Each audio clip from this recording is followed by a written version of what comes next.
Winners will be announced on October 2nd. Help us continue building hope piece by piece. Respect isn't something that's just given, it's earned. It comes from having experience and possessing knowledge that can be passed on to the next generation. Jim's Firearms. Insurance companies have teams of professionals to fight your claim. If you want to know what your case is really worth, I'm Spencer Callahan. I'd like to help. Spencer Callahan is the one to see. Call 387-2323. LA filing number 16-7970. WNXX, Jackson, KNXX, Donaldsonville, and WDGL HD2 Baton Rouge. This hour brought to you by Spencer Callahan Injury Lawyers, LA 21-12681. Offices in Baton Rouge.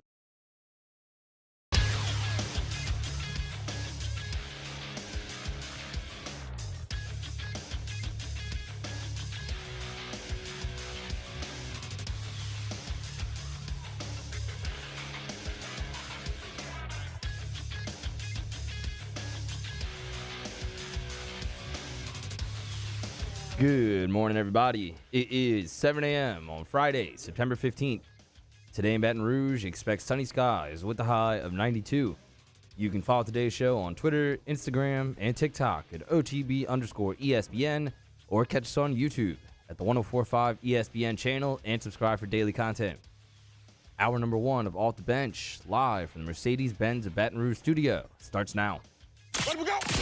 All-Star Toyota presents Off the Bench with Jacob Hester and T-Bob Hebert. Yeah. Off the Bench with Hester and T-Bob. Hey, P, they said I got to come off the bench. All-Star Toyota presents Off the Bench with Hester and T-Bob. Yo, yo, yo.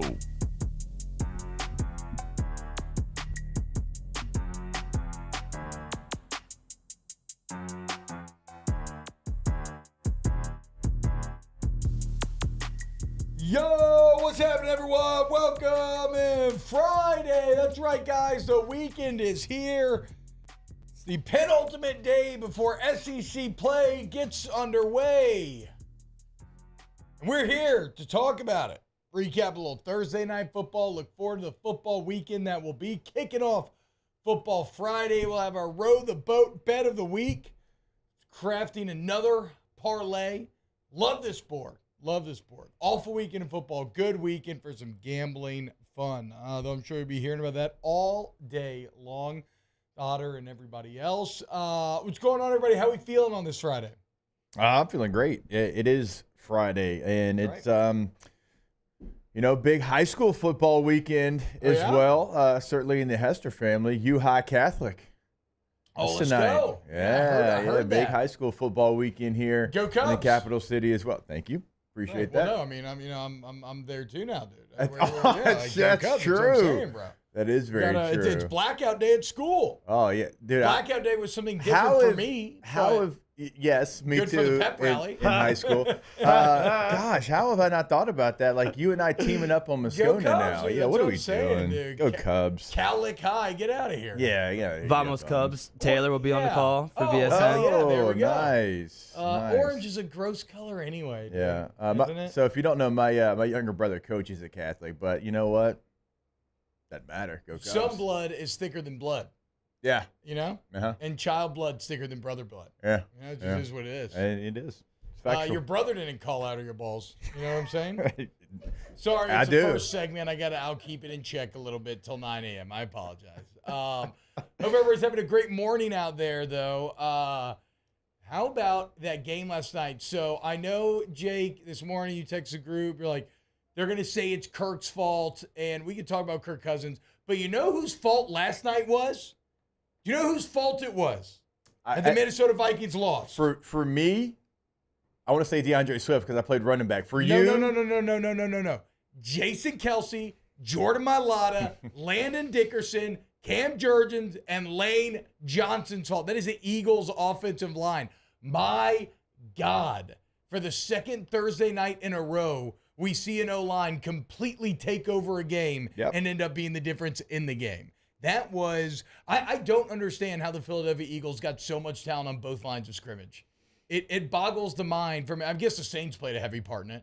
I'm sure if you did the math. But it boggles the mind that you could have that offensive line and then have Jalen Carter, Jordan Davis, Fletcher Cox. Who am I missing on the D-line? Sweat. It's just insane Graham. how good they are. Yeah, Brandon Graham. Who's been there forever. Oh, yeah, Brandon Graham's still, yes. Yes. Getting 10 You know sacks what for they like 10 also have, years. and this is going to be like, of course, Jake would say this. They got some dogs. Dogs. I mean, certified dogs up front. Dogs. So, like, even if it's not like a first round, second round pick, like they went and got dudes that are maulers. Like they play pissed off. Yeah. It's so yeah, like headlines and shows this morning will talk about Kirk Cousins and talk about all this stuff. But to me, the only thing I want, because that game ended in that second quarter. When the Eagles went on that 16-play, 75-yard drive, 16 plays took 8 minutes on the clock. 13 of the 16 plays were run plays, guys. It's like Unc was talking about. By the way, I'm addicted to Unc and Ocho. I just can't. They're so funny, dude. But it's like Unc was talking about. He was saying, you like really appreciate what running the ball is. You are moving another man against his will. Yes. That man Imposing your will. That man doesn't want to move. And this man who's been an alpha his entire life, who weighs 300 pounds and benches 500 and is used to being the man, you are superior to him, and you're forcing him to do things that you want him to do that he does not want to do. That is sexy.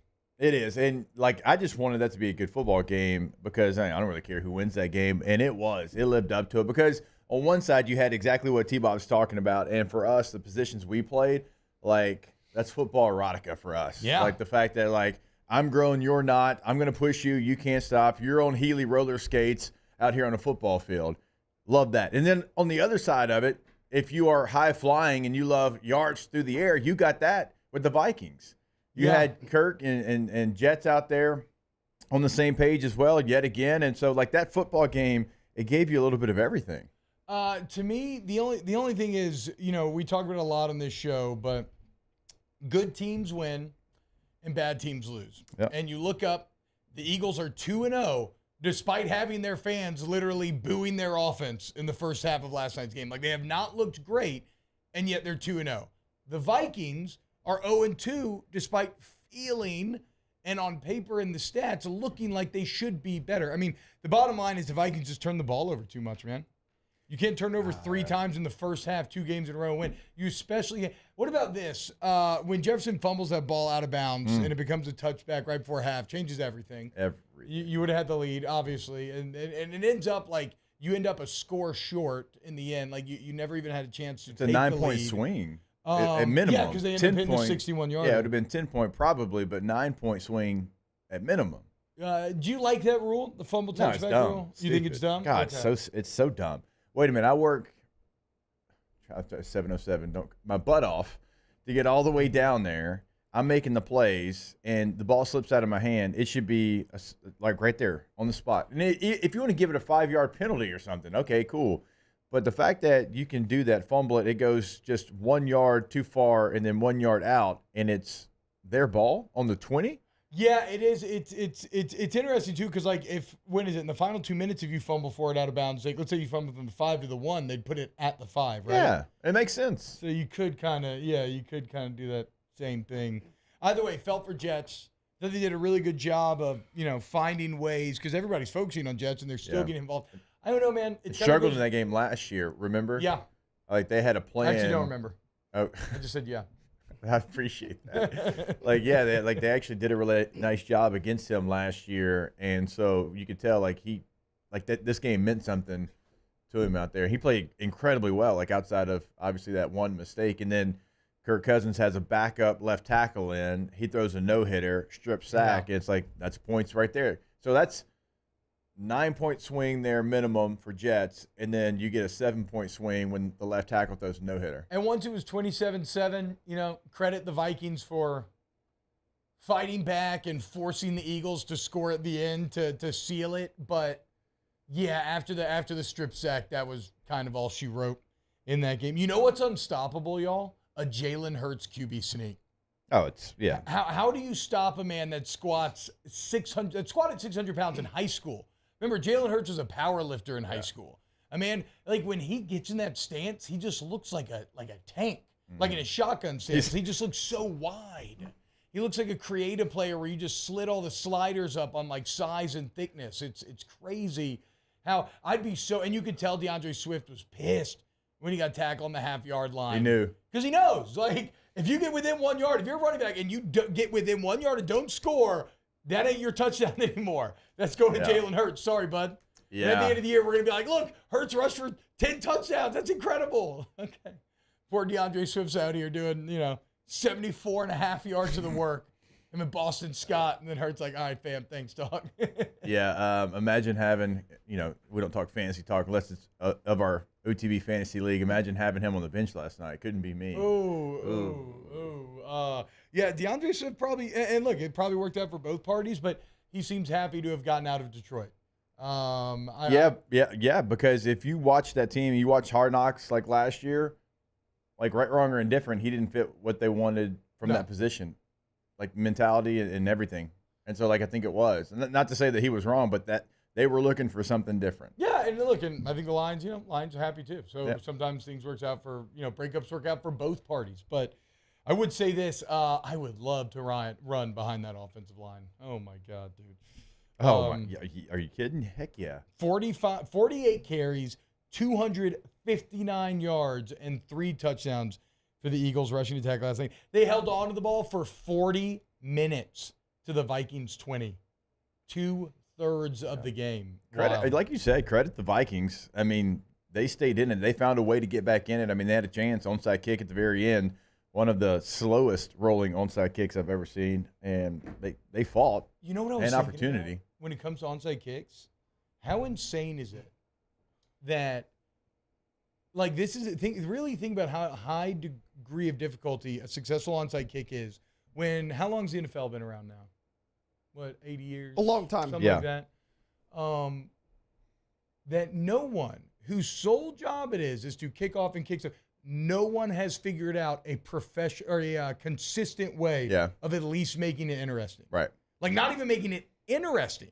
Like, it's insane. That's how hard it is. 5.6%, I think, in the last 5 years sample size. And it's like, and it's like 80% of the time, it's not even close. It's like last night. The ball just rolls and they scoop it up and that's it. It's so crazy to me. Like it's like global war. Like, what happened if you just got a bunch of kickers together and you committed to being like, okay, let's just try and like this whole offseason, all we're gonna do is try to figure out what is the most effective way to onside kick. Yeah, and it was even bad technique by the receiving team. He waited on that ball far too long. Yeah, like he sat there and waited, and instead of being aggressive and attacking it, he waited, and it still it didn't really matter. Didn't matter because nothing gave you a chance. And never had that second hop. And every now and then you get a cool moment, like a spinner. Remember that Cowboys spinner, Taylor? You probably remember that. A couple of years ago, Cowboys got ensorcelled by its weird movement, and everybody just froze. Falcons ended up getting it and winning the game. It was looking at it. Nobody goes get there. All just it was slowly rolling, and they were spellbound. So all of the guys on the front line, they literally just stood there and watched it roll about 6 yards. And I think actually the kicker was the one that wound up recovering that ball. Young if Ho I remember correctly. Look, shout out Young Ho Koo for innovating. But man, I can tell you, being in that position on both sides of it, but certainly being on the onside recover receiver team. Oh man, I used to love it in high school because it was just I had my role was just to go bust heads.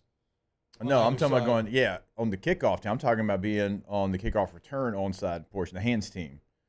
Well, so my role on hand team in high school was still just to bust heads. It was just to run up and just hit people. Man, I ain't trying to sit there and wait while somebody comes to just ear hole me. Yeah, I was in that position, and in college, gosh, I don't even know what year, maybe a sophomore, and we're playing against Ole Miss, and we're beating the hell out of them. It's like 50-something to whatever, and O's still onside kicking. Yeah, for trying to continue to play the game. And it bounces right to me, and I'm a young player, so I go down, hit a knee or whatever. And Joe Adai got so mad at me because if I would have just gone to the left, I could have okie doked into the end zone. Yeah, Adai and Sharon had a wall built already. I was like, Joe, bruh, you could take this kick and start running the other way. I'm a sophomore. I'm going to catch the ball, and I'm going to get down. It is tight, though, when you get a big return on onside kick. It's always kind of a nice little flourish to end the game.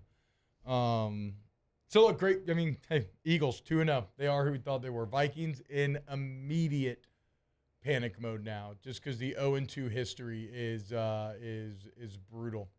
It's just brutal. Michael says T-Bob ain't on no hands team. Okay. Not true. Was I on a college hands team? I'm not sure. T. What? No. You got to have some bodies on hands teams. No, bro. Yeah, linebackers. Okay, well, I have a kick return to my name for 13 yards, so on a squib kick. And you know what? It wasn't fumbled or bumbled. It was perfect, so I don't know what to tell you. Who was that against? I have perfect hands. I snapped thousands of balls and never had a fumble. Perfect hands. Who was that against? Auburn, in Jordan-Hare. Hostile crowd. They're all you chanting. You catch in the air or you just hit squib? No, it was a squib. This is a knuckleball. Yeah. I remember it was like I entered the Matrix. Time slowed down. I just...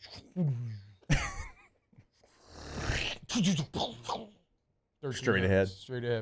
Thought I won the Super Bowl. We were down like 7-3, and I was celebrating my ass off. If anybody can find video of that, please send that in. Oh, we can find it. At @OTB_ESPN on Twitter. It ain't hard to find. You just got to find a replay of the game. It was after their first score, I'm pretty sure. I'll never forget it. Favorite football player ever. Wow, he's got the timestamp. Yeah. All right, let's, when you get one active carry your entire life, it tends to stick with you. Yeah. All right, when we get back here, Brian Kelly met with the media after practice yesterday. Let's break it down here at OTB. Off the Bench with Hester and T-Bob. ESPN Baton Rouge, New Orleans, Alexandria, and 1130 The Tiger. All-Star Toyota Baton Rouge, allstartoyotabatonrouge.com. If maybe you are going to Starkville this weekend, maybe going on a road trip later this year, and you want to rent a vehicle, it's also kind of a great way to try out some of those Toyotas. Well, you want All-Star Toyota Baton Rouge. You want to go see Miss Lisa Sessions in the rental department. She can get you get you cheaper rental prices than the majority of those rental companies. But look, maybe it's not ready. Maybe you want to lease, buy new Toyota certified used vehicle, or you still get the warranty coverage.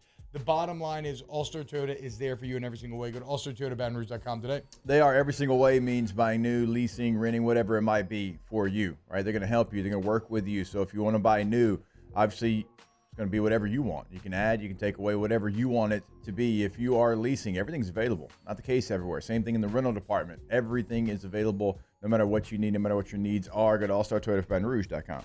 In times of need, get a full list of phone numbers, websites, and other important emergency information on the Demco Stormwatch page at 1045ESPN.com. There it is, the extra mile, on the border of expected and extraordinary for those willing to go further, like vans customized for work or play, with safety and tech to keep you connected. Supported by a 5-star sales, service, and finance team, and backed by the 1-star you know. So go the extra mile. It's never crowded, because so few have what it takes to go there. Mercedes-Benz Vans.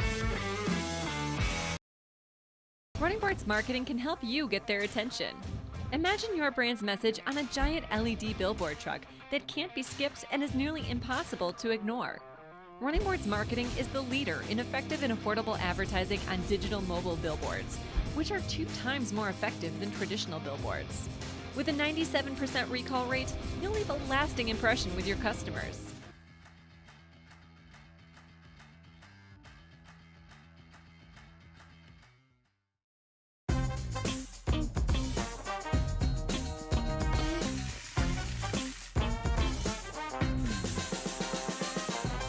The best kept secret in town is out. Discover Tallulah at the Renaissance Hotel on Bluebonnet.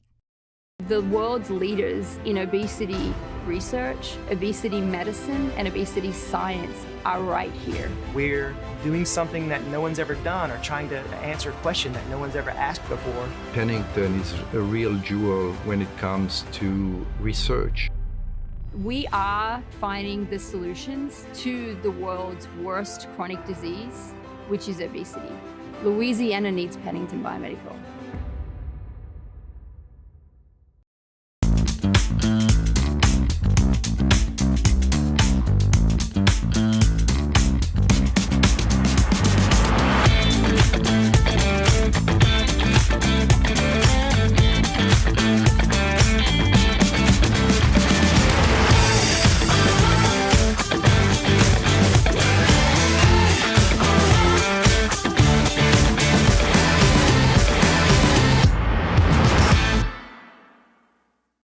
Gulf Coast Office Products is a nationally recognized Savin office equipment dealer based right here in Louisiana. Over 100 employees strong, Gulf Coast has the boots on the ground to support all vertical markets from education, engineering, legal, and finance. With the latest in office technology from desktop to production segment units, Gulf Coast and Savin have the perfect fit for you. Call 225-756-2644. That's 756-2644 for Gulf Coast Office Products. I've been doing business with Luba for 25 years. They're dependable, trustworthy. It's just the attention to detail with our clients. Charles Hancock, join us for Lock of the Week Friday, presented by Tex Morris at Edward Jones Investments from Rufino's on Highland Road. We start the show at 10 o'clock, 3 straight hours of football. Live at lunch, 10 a.m. Fridays on 104.5 ESPN Baton Rouge.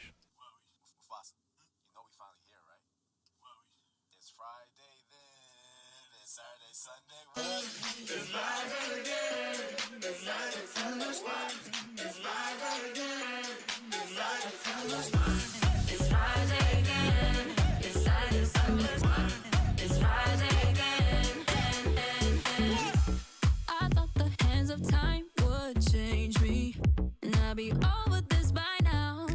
Yeah, it's been too long since we got crazy. I'm lucky spinning out. I'm counting down till Friday come. I'm gonna do too much. All-Star Toyota presents Off the Bench with Hester and T-Bob. ESPN Baton Rouge, New Orleans, Alexandria, and 1130 The Tiger.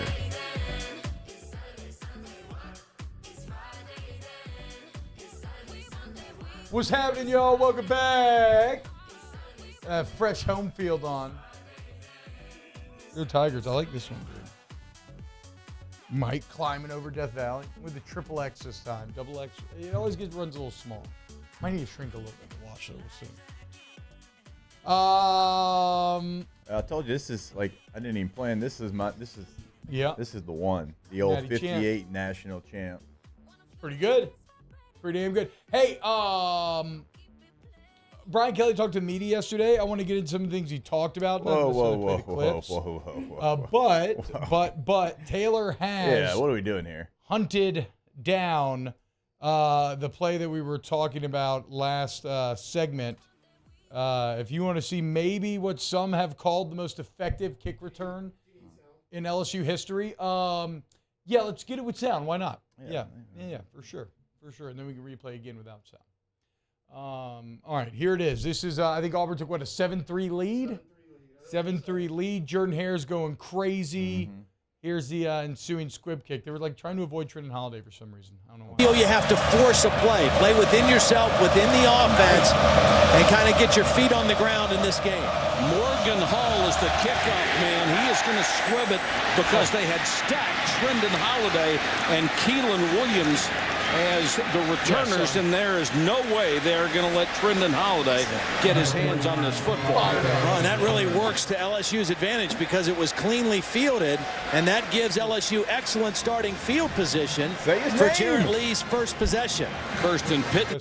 He called he said Kirsten Pittman. If you keep playing it. He's 49. I was rocking 49 because I was playing fullback. I'll never forget it because, you go from being the man in high school to then not playing in college, right? 2 years, or a full year, not really playing, then just special teams. And and after these big wins, like I've talked about in the past, we'd go back, we'd drink a ton of beer, and at about 1 or 2 a.m., the replay comes on ESPN, and so we'd always watch it. And I was so excited to hear my name. I got my beer in hand. I'm so pumped. I'm so excited. And then they call me Kirsten Pittman. Hey, he did say. It was a 6'6". Did say fielded cleanly, though? I never noticed that before. He said fielded cleanly, so that gives Jarrett Lee great field position. Here, replay without sound here. Watch the lowering of the shoulder here, Jake. It's actually kind of a sight to behold. Oh, Andrew Hatch sighting. Yeah, you know what else is weird about this? Was football really this old in 2000? This footage looks a little old. Look at that, dude. No falling down here. High and tight. You're so excited. Look at me pop You're up. Looking for somebody. Come on, somebody give me some credit, dog. Then I tore my ACL a week later. So. Ooh, on punt. Yep. covering a punt. Thought I was going to blow this dude up. He hit me with one move, and my knee exploded. He was like, shh, and I was like, Who was that against? South Carolina. In Williams-Brice, great environment. Yeah, that's the only place I didn't play. That's when the ref tackled Steven Garcia right before half to help us win the game. Just boom, sit down, Steven. He did. Emil, it's wild that Jarrett Lee was named National Player of the Week for that game. Yeah, it's true. It's true. Those tiny hands did the job. I know, boys. What am I going to say, dude? All right, let's get into what Brian Kelly had to say yesterday. Thanks for joining me down kickoff that, return too? Yeah, he did. Oh, wow. Thanks for joining me down that trip, memory lane. No, actually, Jake, he did open the press conference in a way that I think you will love. He mentioned, we're done with Thursday. It's about that time to travel to Tupelo. Did you know Elvis was born in Tupelo, Mississippi? You don't say, do you, Bob? I know, but that's how he opened it. Asking. Oh, he did. That's what I'm saying. He did that. He did that. I thought you were asking me like T-Bob. No. Yeah, last time that I used to travel with the team, that's where we stayed, and I went and saw the house he grew up in. Of course, I knew that. Okay. No, I knew do love that. You knew that. Okay. I knew you knew that. He was challenging the media, and whoever he was talking to, it seems like didn't get it right. It was I don't know who it was. He's a Better young not guy have been you, up front. Taylor. No, it wasn't me. Yeah. I know because when we were driving to Nashville in June, we spent the night in Tupelo, like kind of the halfway point. There was a 4-day Elvis convention in Tupelo when I was there. Okay. And I didn't get to go to it, but like there were people like all the hotels were sold out. Yeah. I mean, look, dude, he's the king. You know, what are you gonna do? Okay, so other things worth highlighting here, Jake. Mason Taylor remains questionable. Yeah. Seems like it's going to be a freshman fest when it comes to tight end. He mentioned Mac Markway first, and he said Kamorian Pimpton. True circle, I didn't recognize the other two names. Taylor, do you remember? Yeah, Jackson McGowan, freshman, and then he said Gilbreth. Who's also a freshman. So all four are freshmen. Yes. Gilbert is somebody that you might have missed it. Like if you blinked, you missed that one during the summer. Coming over from junior college in California. Okay. And true circle, I did not realize who that human was until I went to training camp practice. Yeah. And I'm like, oh, who's 89? Like rotating in there with the one. Oh, so he's been 89 on the goal line blocking. Yeah. Okay. No he's gloves. A freshman. He's a freshman. You know. Well. Coming from junior college. Oh, he's not a freshman. Kelly said 4 freshmen. So I just assumed. He did say 4 freshmen. Well, he's young. I mean, but whatever. I guess kind of a functional first freshman. year non-JUCO. But either way, the young gun's going to have to start up. Are going to have to step up. We all know how much Mike Denbrock likes her tight ends to be involved in this offense. You know how much Jaden Daniels. It's actually maybe one thing that worries me a bit about this game is and not much worries me, but just like if Mason Taylor is out, how does it change up Jaden Daniels? Because it has felt like the last couple of years, Jake, a lot of times that Mason Taylor's kind of been that comfort blanket for him. Yeah, he definitely has trust in him. Like even going back to his first game that he ever played for LSU, both of them. Yeah. They had trust in that Florida State game in New Orleans, and so it could be a thing. I mean, that play where you have the 3 options, the zone read that turns into the little tight end flat where you have the give, the run, or the throw. I mean, that's the guy who always runs that. So, like, who's going to be in that position? Yeah, I don't know. I'm, but a good opportunity for a couple of young guns in Pimpton and Markway to do the same thing that Mason Taylor did last year, right? Where he was asked to step up, and he ends up getting pretty good by the end of the year. He did go ahead and confirm this is going to be a Weeks Brothers game, saying that Weston Witt and Greg Penn will handle the inside duties, and that Harold Perkins will be moving around, kind of roving around, hybrid, nickel Sam, rushing off the edge. Again, I think Harold Perkins is going to have a very big game. I think he is primed to have a big game. I don't know how much they're going to throw the ball, so I don't know if it ends in a sack. But okay, whatever. If I had the choice, if there's a prop bet, I would place a prop bet on Harold Perkins to get a sack. I feel confident. Yeah, they only threw it 17 times in an overtime game last week, and I mean they are committed to the run. Let's say LSU goes out there and stops it, stonewalls them, and they can't get it done. I'll be curious to see if they panic and they start putting the ball in the air with more consistency, or if they're just going to be like, hey, old school, beat your head against a brick wall type offense. We're going to do it until we lean on you enough and we think we can break your spirits.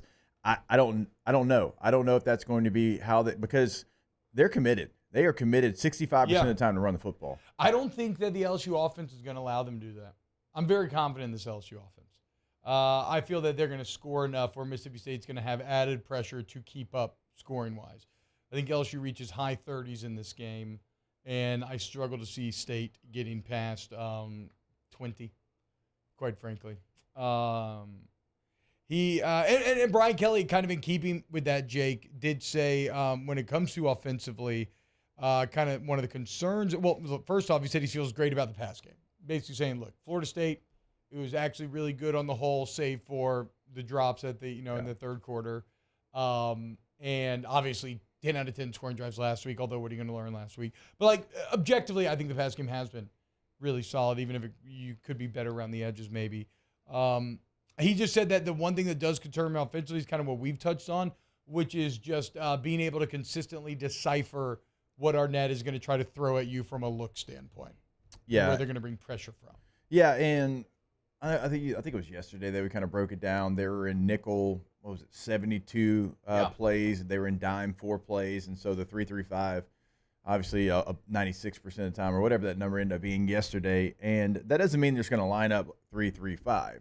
I mean, they have multiple fronts. They do have a little bit of an ability to walk around. Some of the linebackers in a 3-3-5, you'll have some bigger linebackers. They can certainly place themselves on the edge. It becomes a 4-man front. The Okie kind of goes away. So they can be very creative in how they get about getting guys after the quarterback. But I think Mississippi State's a little bit limited in the middle of their defense. Now, you don't have your tight end, right? So that could become something that does hurt you. But you got to have guys go over the middle, receivers go over the middle. Kyron Lacey, if he's in there, if he goes over the middle, he's got to come up with the catch, because I think that's where you can attack Mississippi State the most through the air, is right there in the middle of their defense. Yeah, I don't know, Jake. This is a bit reductive, and TCU kind of laughed at this last year against Michigan, to be fair. But when I see a 3-3-5, I always think you should be able to run the ball. And when I look at this LSU offensive line, which I think is, I feel very confident saying now is the best position group on this team, you should be able to handle this Mississippi State front, and you should have success running the ball. I don't care if it's Caleb Jackson, who we talked about yesterday. No mention of John Emery in the Thursday practice, which I thought was a bit interesting, or in the Thursday media availability, I should say. Who did he talk about? He talked about Jackson. He talked about Diggs, and then he basically just talked about being patient. Thank you. Good teamwork. Talk about being patient with the run game, in that if it doesn't go right a couple times, you can't just abandon it.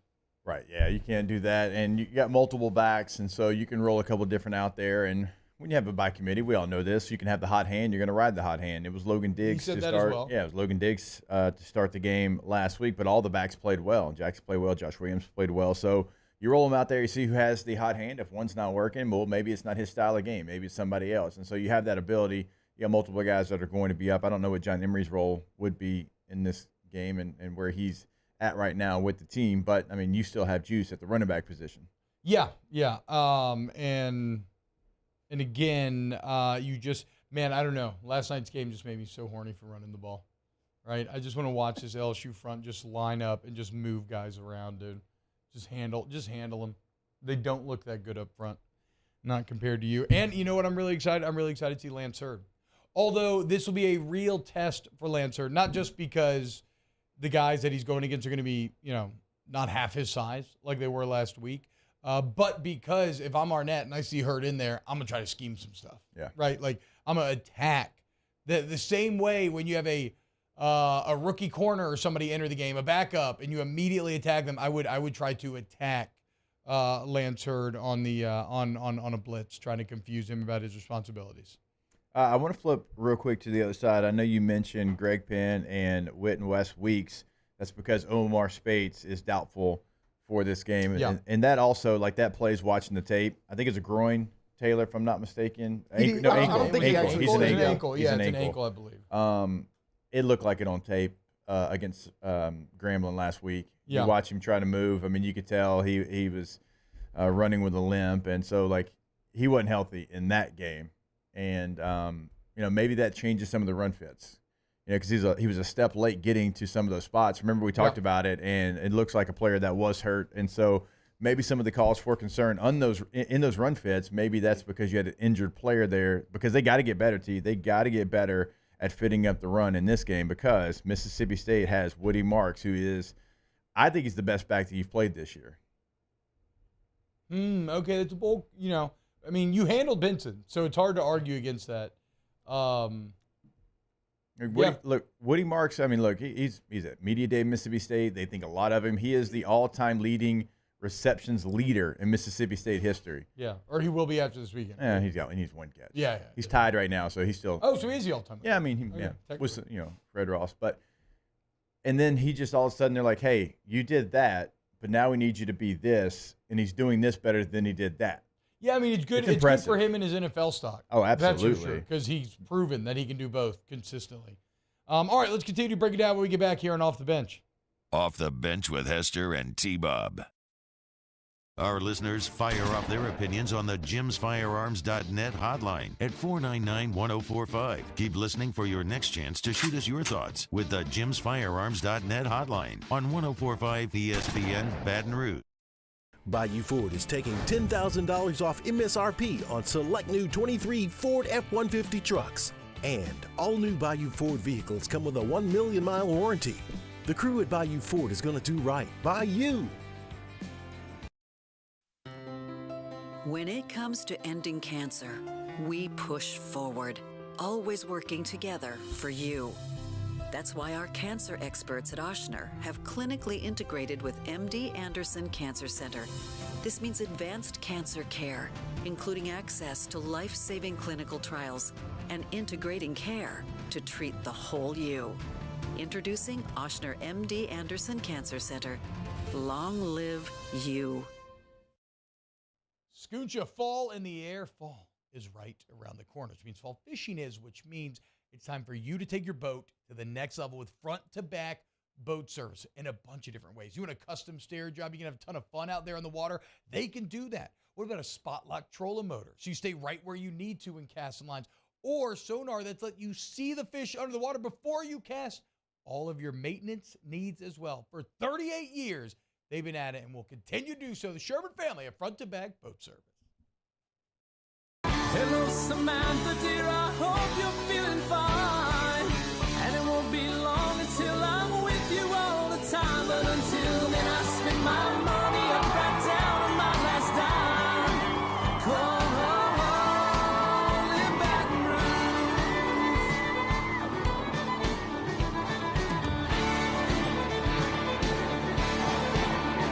I'm ready, what you put me on through. Gotta send my love down to There it is, the extra mile, on the border of expected and extraordinary for those willing to go further, like vans customized for work or play, with safety and tech to keep you connected, supported by a 5-star sales, service, and finance team, and backed by the 1-star you know. So go the extra mile. It's never crowded, because so few have what it takes to go there.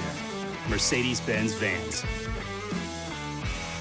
Gulf Coast Office Products is a nationally recognized Savin office equipment dealer based right here in Louisiana. Over 100 employees strong, Gulf Coast has the boots on the ground to support all vertical markets, from education, engineering, legal, and finance. With the latest in office technology, from desktop to production segment units, Gulf Coast and Savin have the perfect fit for you. Call 225-756-2644. That's 756-2644 for Gulf Coast Office Products.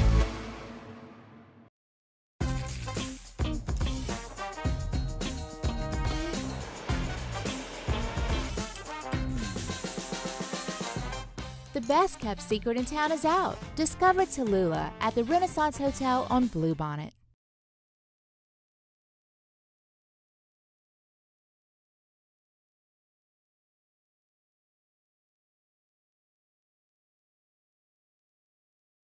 Are at Staples, the working and learning store. In-store and online. Ends 9/10, limit 2 while supplies last. School on! Save on! Back to school is on, and Staples has great prices on everything you need for your best year yet. Save on headphones and laptops. Save on notebooks, pens, and all the essentials. Priced low and still in stock. And right now at Staples, 24-pack Crayola crayons and comp books are only 50 cents each. Plus, select notebooks are just 35 cents each. School on, save on at Staples, where school savings are always in session. Ends 9/16. In-store only. Limit 30. You've heard about it. We've got it. Semaglutide. RejuveMeMedical.com. Week 3 in the prep football season. We get started at 6 with Louisiana Prep Preview presented by Brock. Catholic High and U-High kick off at 7, immediately followed by the Week 3 edition of Louisiana Prep Scoreboard presented by Lake Urgent Care. On YouTube, Your View and 104.5 ESPN Baton Rouge.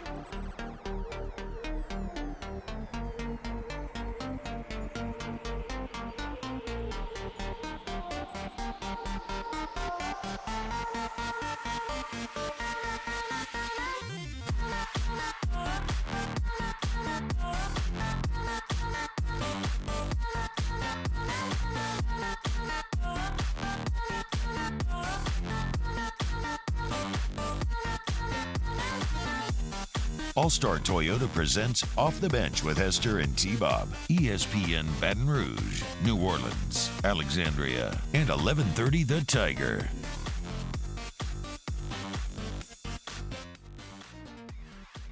What's happening, y'all? Welcome back. OTB.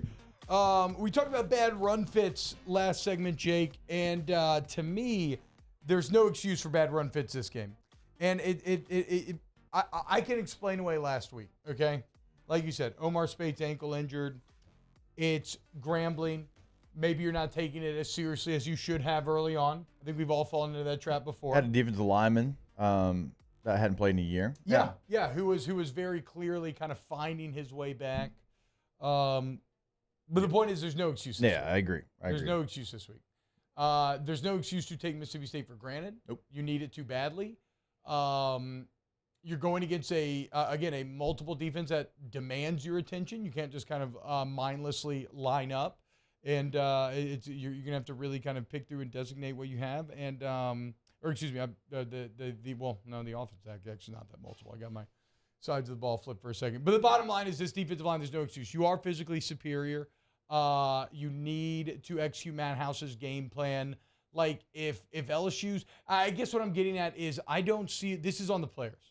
I don't see a world in which Matt House is going to get out-schemed by Kevin Barbay unless they just do something that they haven't put on film yet. But like this is going to be on the players to make sure that they're executing the game plan and go win this game.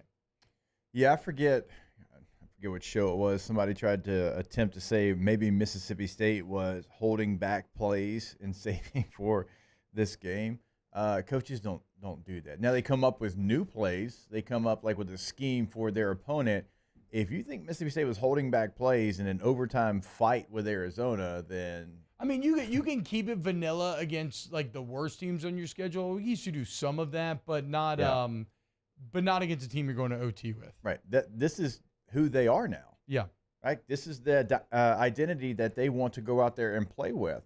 And I think it's only going to get better. Like, I actually think you catch Mississippi State at the best time because week 7, week 8 down the road, once those offensive linemen start to get some confidence, start understanding angles and, hand placement on some of these runs they've probably never done or haven't done since high school, then they're going to be a better football team because I do believe in their running back. And when they figure out, okay, Will Rogers, play action pass, and we can use him as a real weapon and tool, and yeah, we can be a run-first team, but still use this quarterback that's really, really good, been good for a long time. They're going to be a better football team. So I think getting them in week 3, like that's a perfect storm for you to go out there and be successful.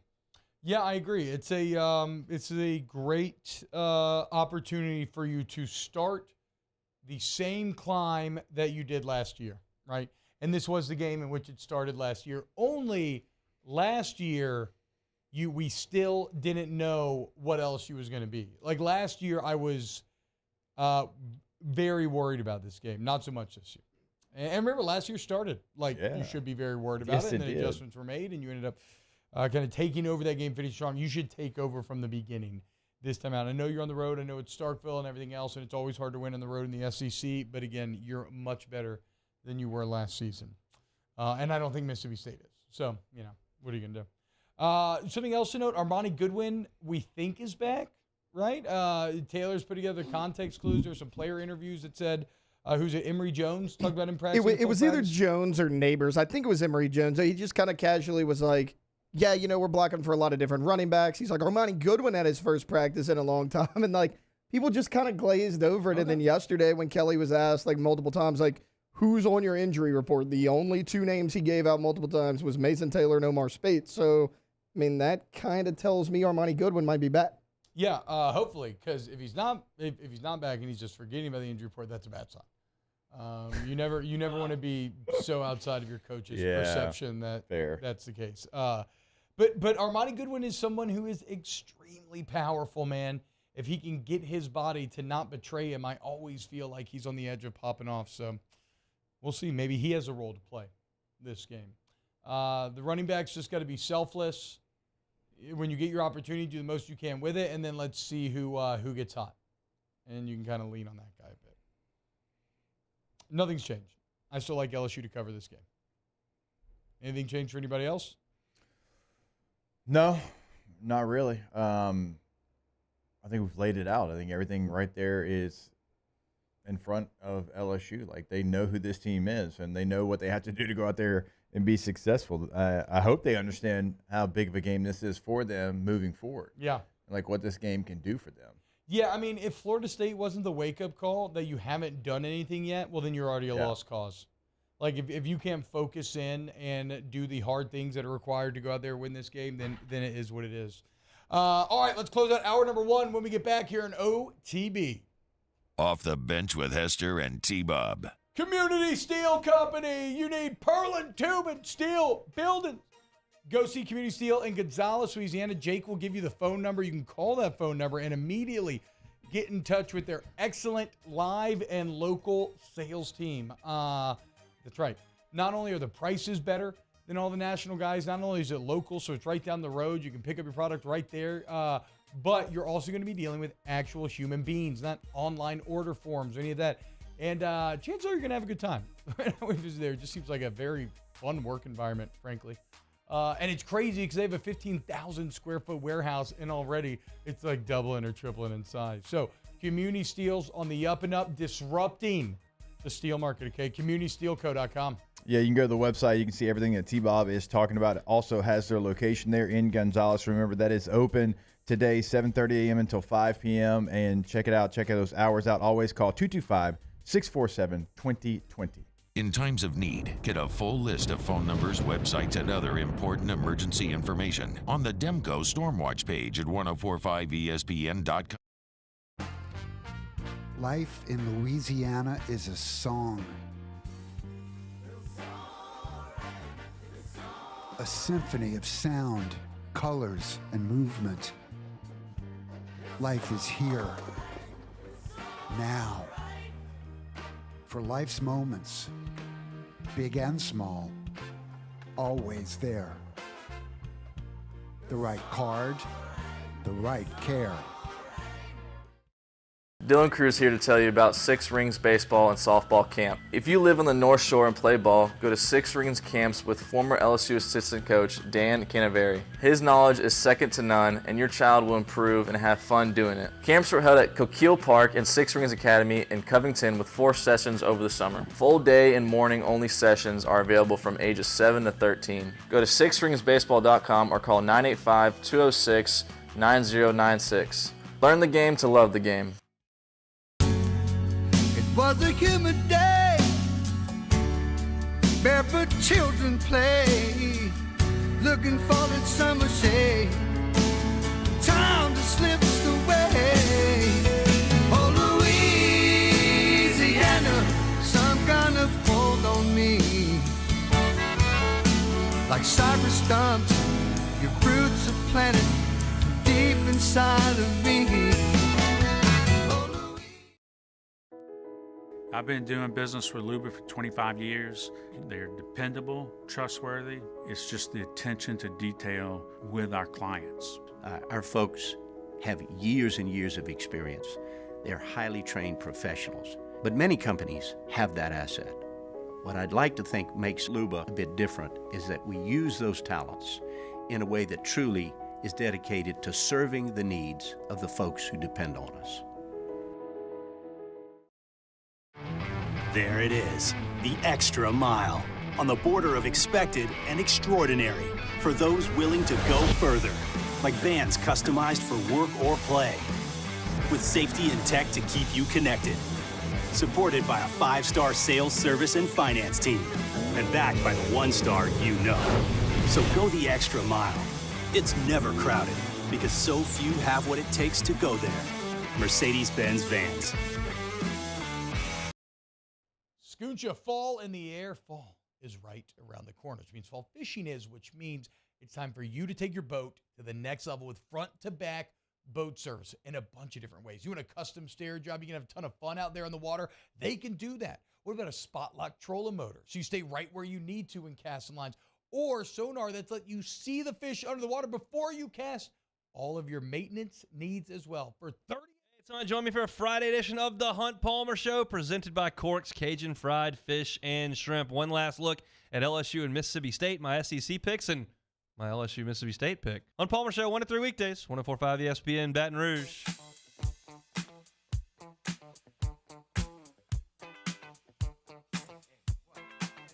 What you gonna do? You wanna get down? Tell me. What you gonna do? Do you wanna get down? What you gonna do? You wanna get down? What you gonna do? You wanna get down? Tell me. Get down on it. Get down on it. Get down on it. Get down on it. Come on and get down on it. Get down on it. All-Star Toyota presents Off the Bench with Hester and T-Bob. ESPN Baton Rouge, New Orleans, Alexandria, and 1130 The Tiger. Edward O says he thinks that Mississippi State's going to come out with a completely different game plan. I mean, I would probably try to attack LSU through the air more. I don't think you're just going to have some sort of new offense, although he goes on to say they didn't need to throw a lot in the first few weeks. LSU will take an early lead, and they'll be playing catch-up. I could see that being the game flow. Where look, it's not like they'll be forced to throw to keep cannot throw the football. It's not like they don't have a quarterback that's thrown for a bazillion yards in his college career, but like they want their identity to be different. That's all. Like that's what we're saying. It's not like they forgot how to throw a forward pass, but they want to commit to running the football and playing that style of ball. They were in a tight game against Arizona last week, and they still continued. The last touchdown they scored was on a run. That's who they are. That's our entire point. Not that they can't, hey, we can take advantage through the air, so we're going to throw instead of 17 passes, 28 passes. Yeah, they could do that. What's crazy is I don't know that I think that they I don't know that I think that they can throw the ball. I mean, LSU secondary looked bad against Keon Coleman and Johnny Wilson, but when I look at this Mississippi State, I think 5 was kind of nice for Mississippi State. But, like, outside of that, there's no great threats. I expect Denver Harris to get better. Again, if you're not 6'7", I think Deuce Chestnut can be good against you. And then somebody says, trust your eyes, T-Bob. The first 2 weeks, LSU's defense looks bad. I got LSU winning, but MSU to cover. That's fair. But, again, they looked bad against what I think is one of the best offenses in the country. Don't think that all about Mississippi State. And how bad against Grambling. It was definitely an awful start, right? Mm-hmm. But then, what happened? Then they shut it down. And sometimes you can enter those games. You're not taking it seriously. Like, I get it. I get it's frustrating. But I'm not like I'm not going to draw too many conclusions from that first quarter wobble. In terms of like who this defense is going to be, and we know that Kelly teams get better as the year goes on. The craziest thing about them throwing the ball, though, Jake, is again they have somehow made Will Rogers look inept. Like he doesn't look comfortable throwing the ball, which is something I would never thought that I would have seen, given what we've seen out of him the last few years. Yeah, I think we played that one clip, and he was efficient against Arizona. He still threw for 3 touchdown passes, but he was 13 of 17. 162 yards. And some of his misses, like we're so used to him being a guy that's in complete control of the offense because it's the offense that he knows. He grew up, he was molded in. And like the one clip we showed on Monday or Tuesday just not on the same page with his receivers. It was a sluggo route. He kind of stared it down a little bit. Then he tried to make a back shoulder throw, and the receiver wasn't on the same page. Like, it's just surprising because he was so good at that. Him and his receivers really were on the same page almost every time a year ago, the last 2 years, whatever number you want to put on it. So, like, you know, a quarterback like that going from what he's always known to something new, like, there's going to be those growing pains that we're talking about. Like, can they this week figure it out and maybe do some different things? Yeah, they could. But I think we're talking more about, again, week 7, week 8, where they make those adjustments.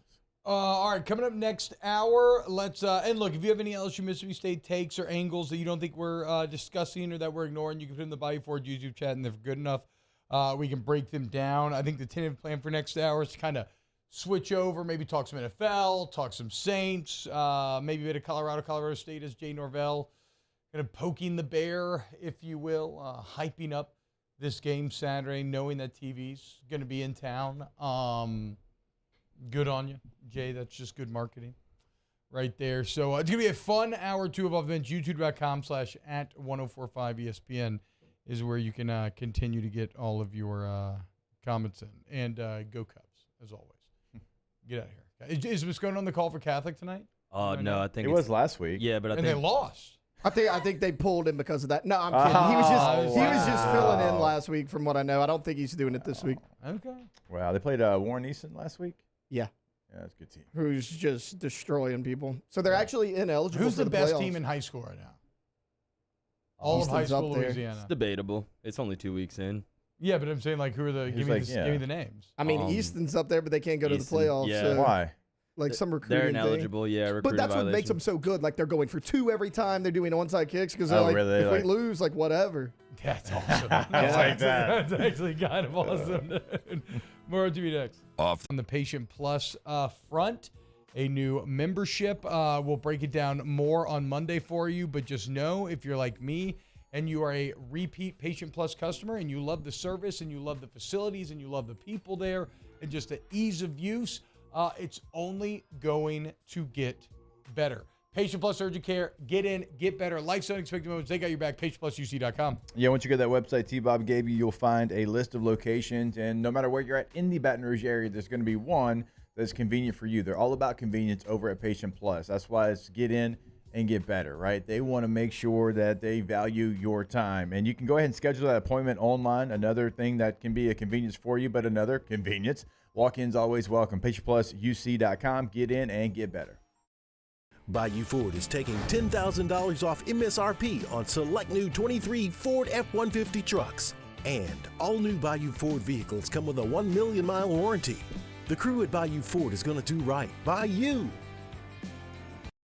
Follow us on Twitter at 1045ESPN to cast your vote in the Citizens Bank and Trust Poll of the Day. Vote daily inside Off the Bench, live at lunch on Palmer. And after further review, Citizens Bank and Trust brings you the Poll of the Day via Twitter at 1045ESPN.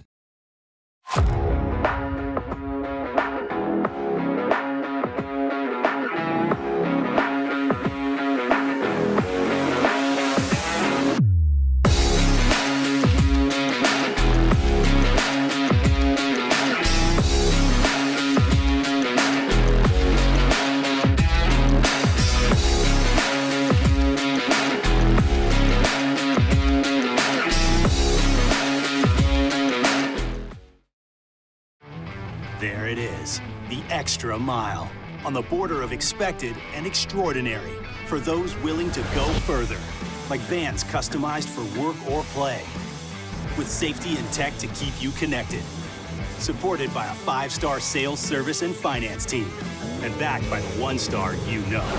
So go the extra mile. It's never crowded, because so few have what it takes to go there. Mercedes-Benz Vans.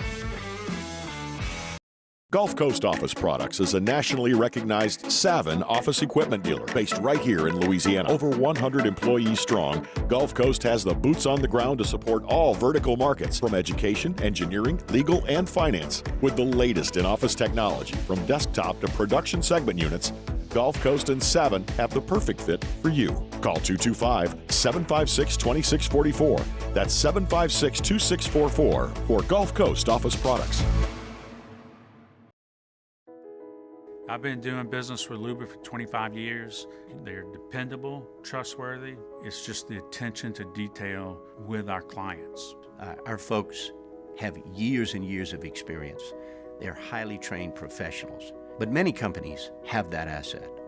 What I'd like to think makes Luba a bit different is that we use those talents in a way that truly is dedicated to serving the needs of the folks who depend on us. Dylan Cruz here to tell you about Six Rings Baseball and Softball Camp. If you live on the North Shore and play ball, go to Six Rings Camps with former LSU assistant coach Dan Canaveri. His knowledge is second to none, and your child will improve and have fun doing it. Camps were held at Coquille Park and Six Rings Academy in Covington with 4 sessions over the summer. Full day and morning only sessions are available from ages 7 to 13. Go to sixringsbaseball.com or call 985-206-9096. Learn the game to love the game.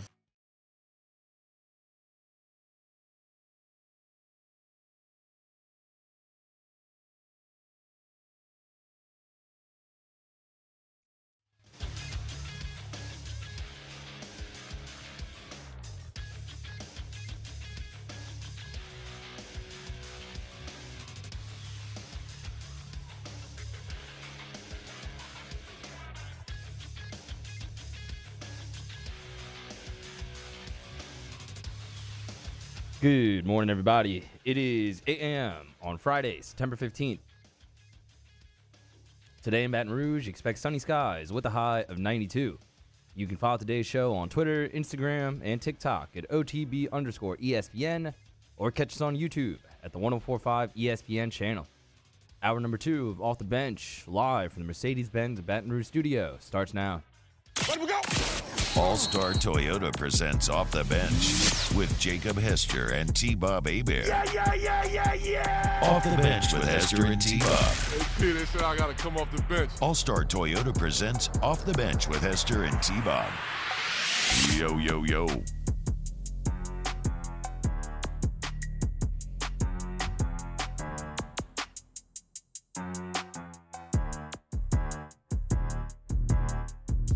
Yo, what's happening, everyone? Welcome in hour number 2 of OTB Friday.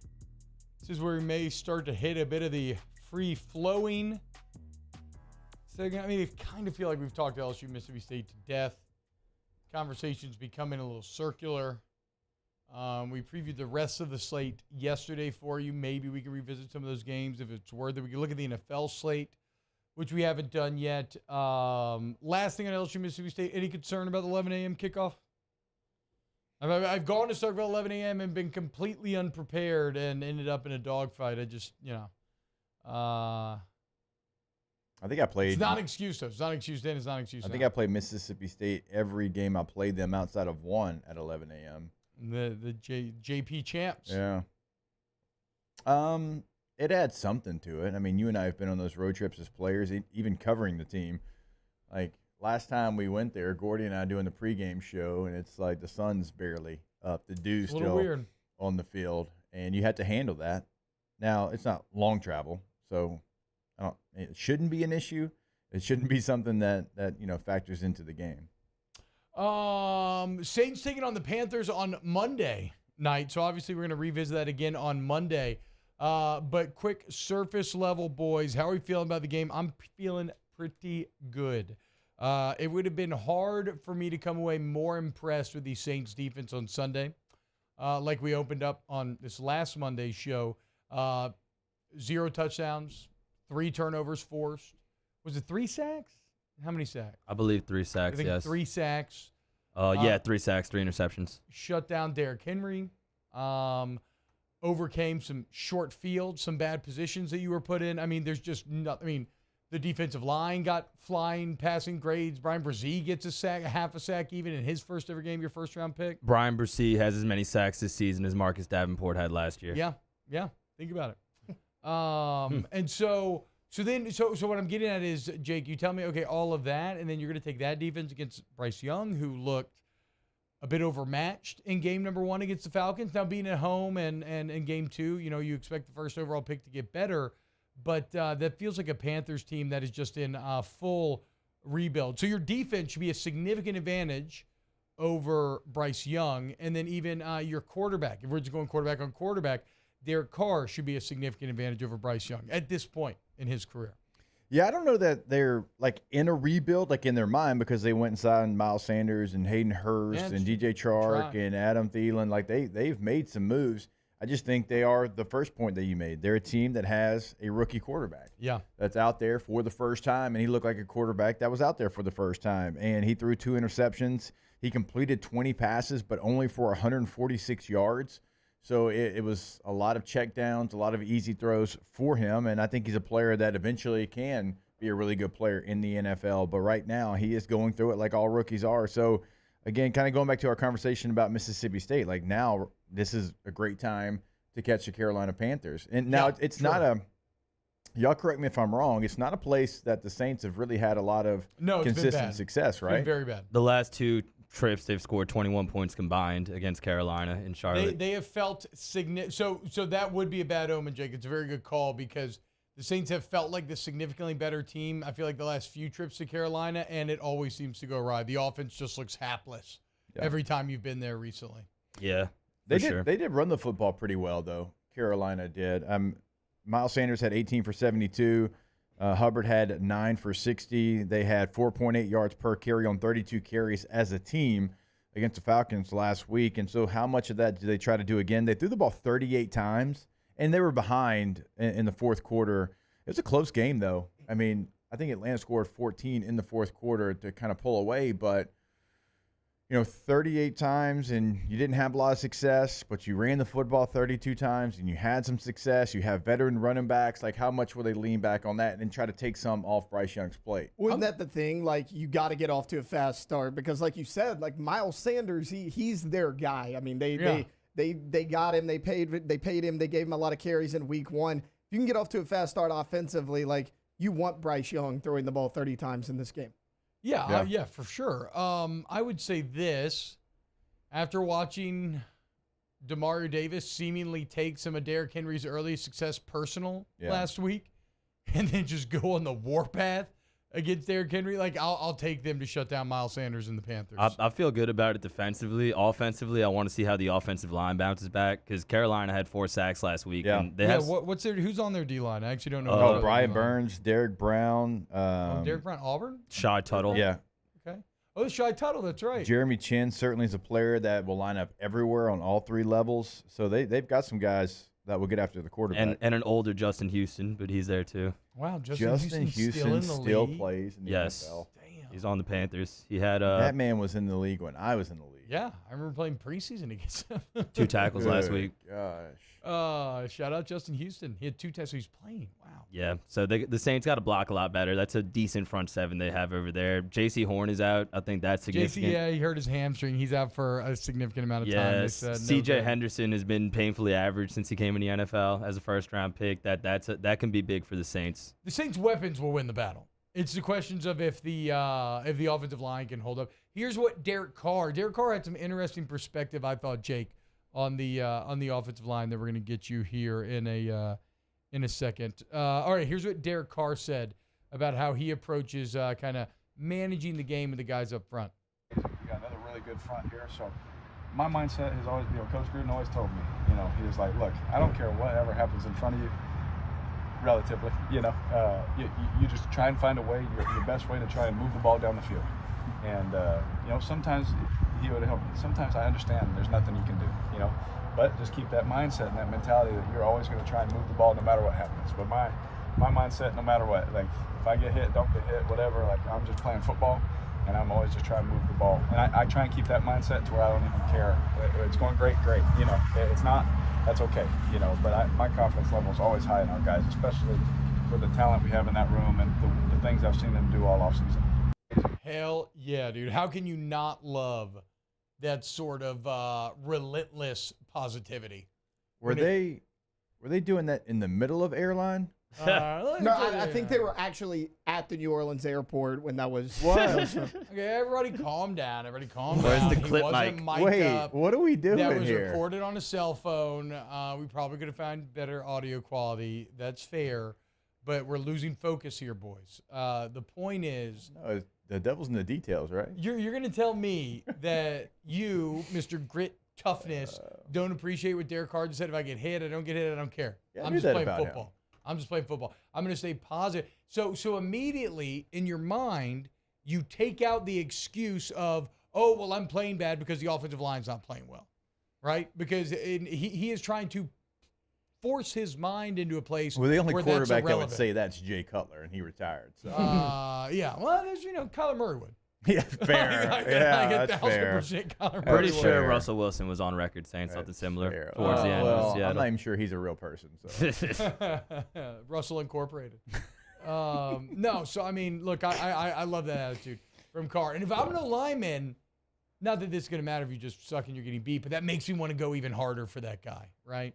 That makes you want to do even better for that guy to not let him down because he has such relentless, optimistic belief in you. He seems like an incredible teammate that already has the ear of the team, which is great. Yeah. It's exactly what the team needed. And again, like I know how critical I was of him and to what he can do and what he could bring to the Saints and how far they can go. And like I want to be so wrong. I want to be here, and so far, he's proved me wrong. And I think it's only going to continue to grow if they protect him just a little bit better. Yeah. Just protect him a little bit better. And you saw some of the things that the Saints saw and gave him all that money. And they got to do a better job because even a veteran quarterback, the last thing you want is for him to expect you to lose. Because I have seen even the best quarterbacks in the league, if they have a problem and they expect your guy to lose, then they're not themselves because they're trying to make up for you losing. And so they play outside of their body, outside of their capability, even if it's at an elite level. So you got to get it fixed. Yeah, and that does sound kind of like what his mindset would dictate. Is that, okay, if my guy's losing, accept it and then figure out a way to navigate through it. So it can push you still. It's not like it's just going to work out. And so then you're kind of, if it's your left tackle, then you're already predetermining a slide to the right in the pocket, and then you run into a situation where the right tackle's guy's not really winning, but he is winning because you're off your marker a little bit. And, like, again, I've seen even the most veteran quarterbacks do it, and I understand you're trying to make a play. You're trying to make up for a deficiency. He's not there yet, which is a good thing. He won't be there this week, which is a good thing. But they got to get it cleaned up, T-Bob. And this rush unit for the Panthers, they got some dudes. Yeah. They got Jimmys and Joes that They can go have after better there. dudes than Tennessee had because Tennessee had dudes as well, I mean, right? Look, no disrespect to Arden Key. Arden Key's He been a hasn't really been- good player. He's not Brian Burns. Yeah, he hasn't been as good as he was last week. Now, Jeffrey Simmons is a dude, but so is Derek Brown. Yeah. Simmons is better, but Brown's not that far off. It's a bunch So, of SEC boys. It is. Where'd Burns go, actually? Florida State? Believe so. Let's verify. Yep. Nice. FSU. Yep. First round pick, 16th overall. Either way. I forgot Shaq Thompson is also on the Panthers as well. Yeah, They're salty. He's still there. That's going to be a challenge for the Saints O-line. They really need to take what they learned from the first week, apply it, and have a better performance this time around. And they should, right? I mean, you have an obvious weakness exposed on It wasn't just Penning either. Like, there was a lot of misses if you watch the tape. Like, really, Ryan Ramchick is the only guy that you could say played well. I think he's the only one that graded out well. If we looked up the grades, I'm pretty sure that he was top of the heap. I'll look it up. Yeah, look it up, and when we get back, we'll get you some of your comments as well. What do you think, St. Panthers coming up on Monday? Let's look at the NFL schedule. I do want to rehash some of the Jay Norvell. How much do you think it matters or don't matter? So keep it locked right here on Off the Bench. Off the Bench with Hester and T-Bob. ESPN Baton Rouge, New Orleans, Alexandria, and 1130 The Tiger. CentralPlumbing.org, CentralPlumbing.org, CentralPlumbing.org, CentralPlumbing.org. 4 times, okay? Say it 4 times while looking in the mirror, and a central plumber just shows up behind you. It's the creepiest thing, but it's a great way to get them in your home immediately. Obviously, that's not true. But you can call 925-8552. Well, no, I think... What was that? I think it was Bloody Mary that you say in the mirror. Was. Yeah, right? yeah. You're right. And then what? Just like one appears in your hand? It'd be great. Hungover on a Sunday. Bottom line, if you need any plumbing issues, you call 925-8552. It appeals like they disappear your there you house. go. You got 24/7 emergency service. Yep. Everybody's licensed, bond insured, flat rate pricing. They're the absolute best thing we've had for 50 years. CentralPlumbing.org. Yeah, you could keep saying it over and over again, like late on a Sunday night, but they'll be there eventually because 24/7 does mean 24/7. 365 does mean 365. And so give that number a call. Any emergency, 225-925-8552.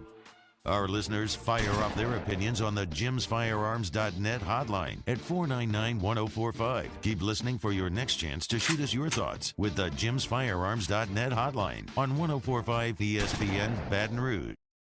Get 3.99% financing on select 2023 models at Corvell Toyota in Opelousas. And we also have a large selection of pre-owned inventory. So come on down to Happy Town. That's Corvell Toyota in Opelousas, Happy Town, USA.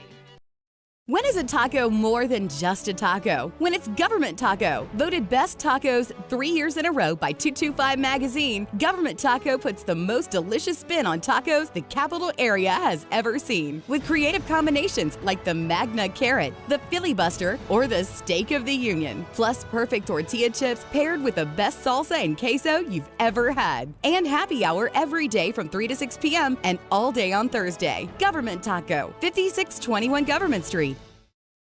Gulf Coast Bank and Trust is giving our customers the power to bank anywhere, anytime during this challenging event. And we're right there with you. Our mobile banking app is a smart way to manage your money and time. Gulf Coast Bank and Trust, the bank that cares about you. The Windsor Senior Living Community in Mandeville, Louisiana is a beautiful, vibrant apartment community geared toward seniors. They are nestled right in the heart of Mandeville, where seniors live a more carefree lifestyle in spacious apartments with the peace of mind that comes from having a little extra help. Call the Windsor at 985-624-8040 to schedule a lunch and tour. Come see how the Windsor can be your passport to peace of mind. Scooncha, fall in the air. Fall is right around the corner, which means fall fishing is, which means it's time for you to take your boat to the next level with front-to-back boat service in a bunch of different ways. You want a custom stair job, you can have a ton of fun out there on the water. They can do that. What about a spot lock trolling motor? So you stay right where you need to in casting lines. Or sonar that's let you see the fish under the water before you cast. All of your maintenance needs as well. For 38 years, they've been at it and will continue to do so. The Sherman family of front-to-back boat service. There it is, the extra mile, on the border of expected and extraordinary, for those willing to go further, like vans customized for work or play, with safety and tech to keep you connected, supported by a 5-star sales, service, and finance team, and backed by the 1-star you know. So go the extra mile. It's never crowded, because so few have what it takes to go there. Mercedes-Benz Vans. Gulf Coast Office Products is a nationally recognized Savin office equipment dealer based right here in Louisiana. Over 100 employees strong, Gulf Coast has the boots on the ground to support all vertical markets, from education, engineering, legal, and finance. With the latest in office technology, from desktop to production segment units, Gulf Coast and Savin have the perfect fit for you. Call 225. Tune in this Sunday for our noon kickoff. The Baltimore Ravens at the Cincinnati Bengals. Immediately following that, the New York Jets will travel to the Dallas Cowboys. And then our nightcap, the Miami Dolphins against the New England Patriots. Catch all three of those games here on 104.5 ESPN.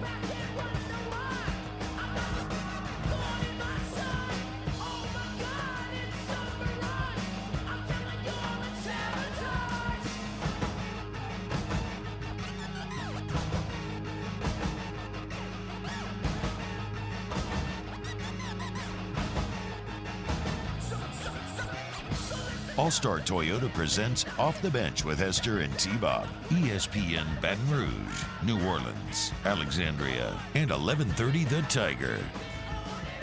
It's happening, y'all. Welcome back, OTB. I forgot what I said we were going to talk about. We're going to talk about the New Orleans Saints offensive line. Oh, the grades. Pass protection grades. Yes. Thank you, Jake. Now we'll give you this: 2 players that are going to factor in. On Top Chat. Oh, Sorry. man, At I did least, it. you know. I did it right when I got here today. At Look least at you me. noticed now. Memory, great memory. Not at Don't tell my 9:30. wife. Jamal Williams, 71.3% as the lead back. Nice day. Okay. Foster Moreau, 40. Hold on. Let's stay there for a second. 'Cause that is interesting because his numbers weren't great. I'm talking about pass protection. Oh, pass pro. Okay, okay. Sorry. Yeah, because we're talking about protecting Derek Carr. Yes. Okay. Foster Moreau, 45.1%. Interesting. You think that would be a in pass protection, strength, maybe? Ryan Ramczyk, as we start with the offensive line, 75%. Yep. So tape kind of told that story. All right, here we go. Eric McCoy, 48.9%. Deeply disappointing. McCoy's Jeffrey normally Simmons, much better. though, top 3 defensive tackle in the NFL. He got Jeffrey Simmons. True. Yes, he did. I saw a couple of people that play for LSU get Jeffrey Simmons a couple times. Trevor Penning. I think Clapp and Simmons were doing battle with each other back in the day. Trevor Penning, 44.5%. Yeah, I mean, that was, and not just getting minuses, but Penning having those double secret probation minuses about 3 or 4 times in a row at the end of the first half.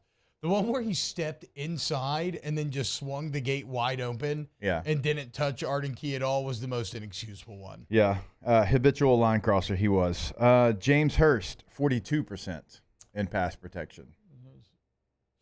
Damn, you would have loved to see Hursty do better there. Yeah. Finally gets the nod, beats out Pete. 42, so lower.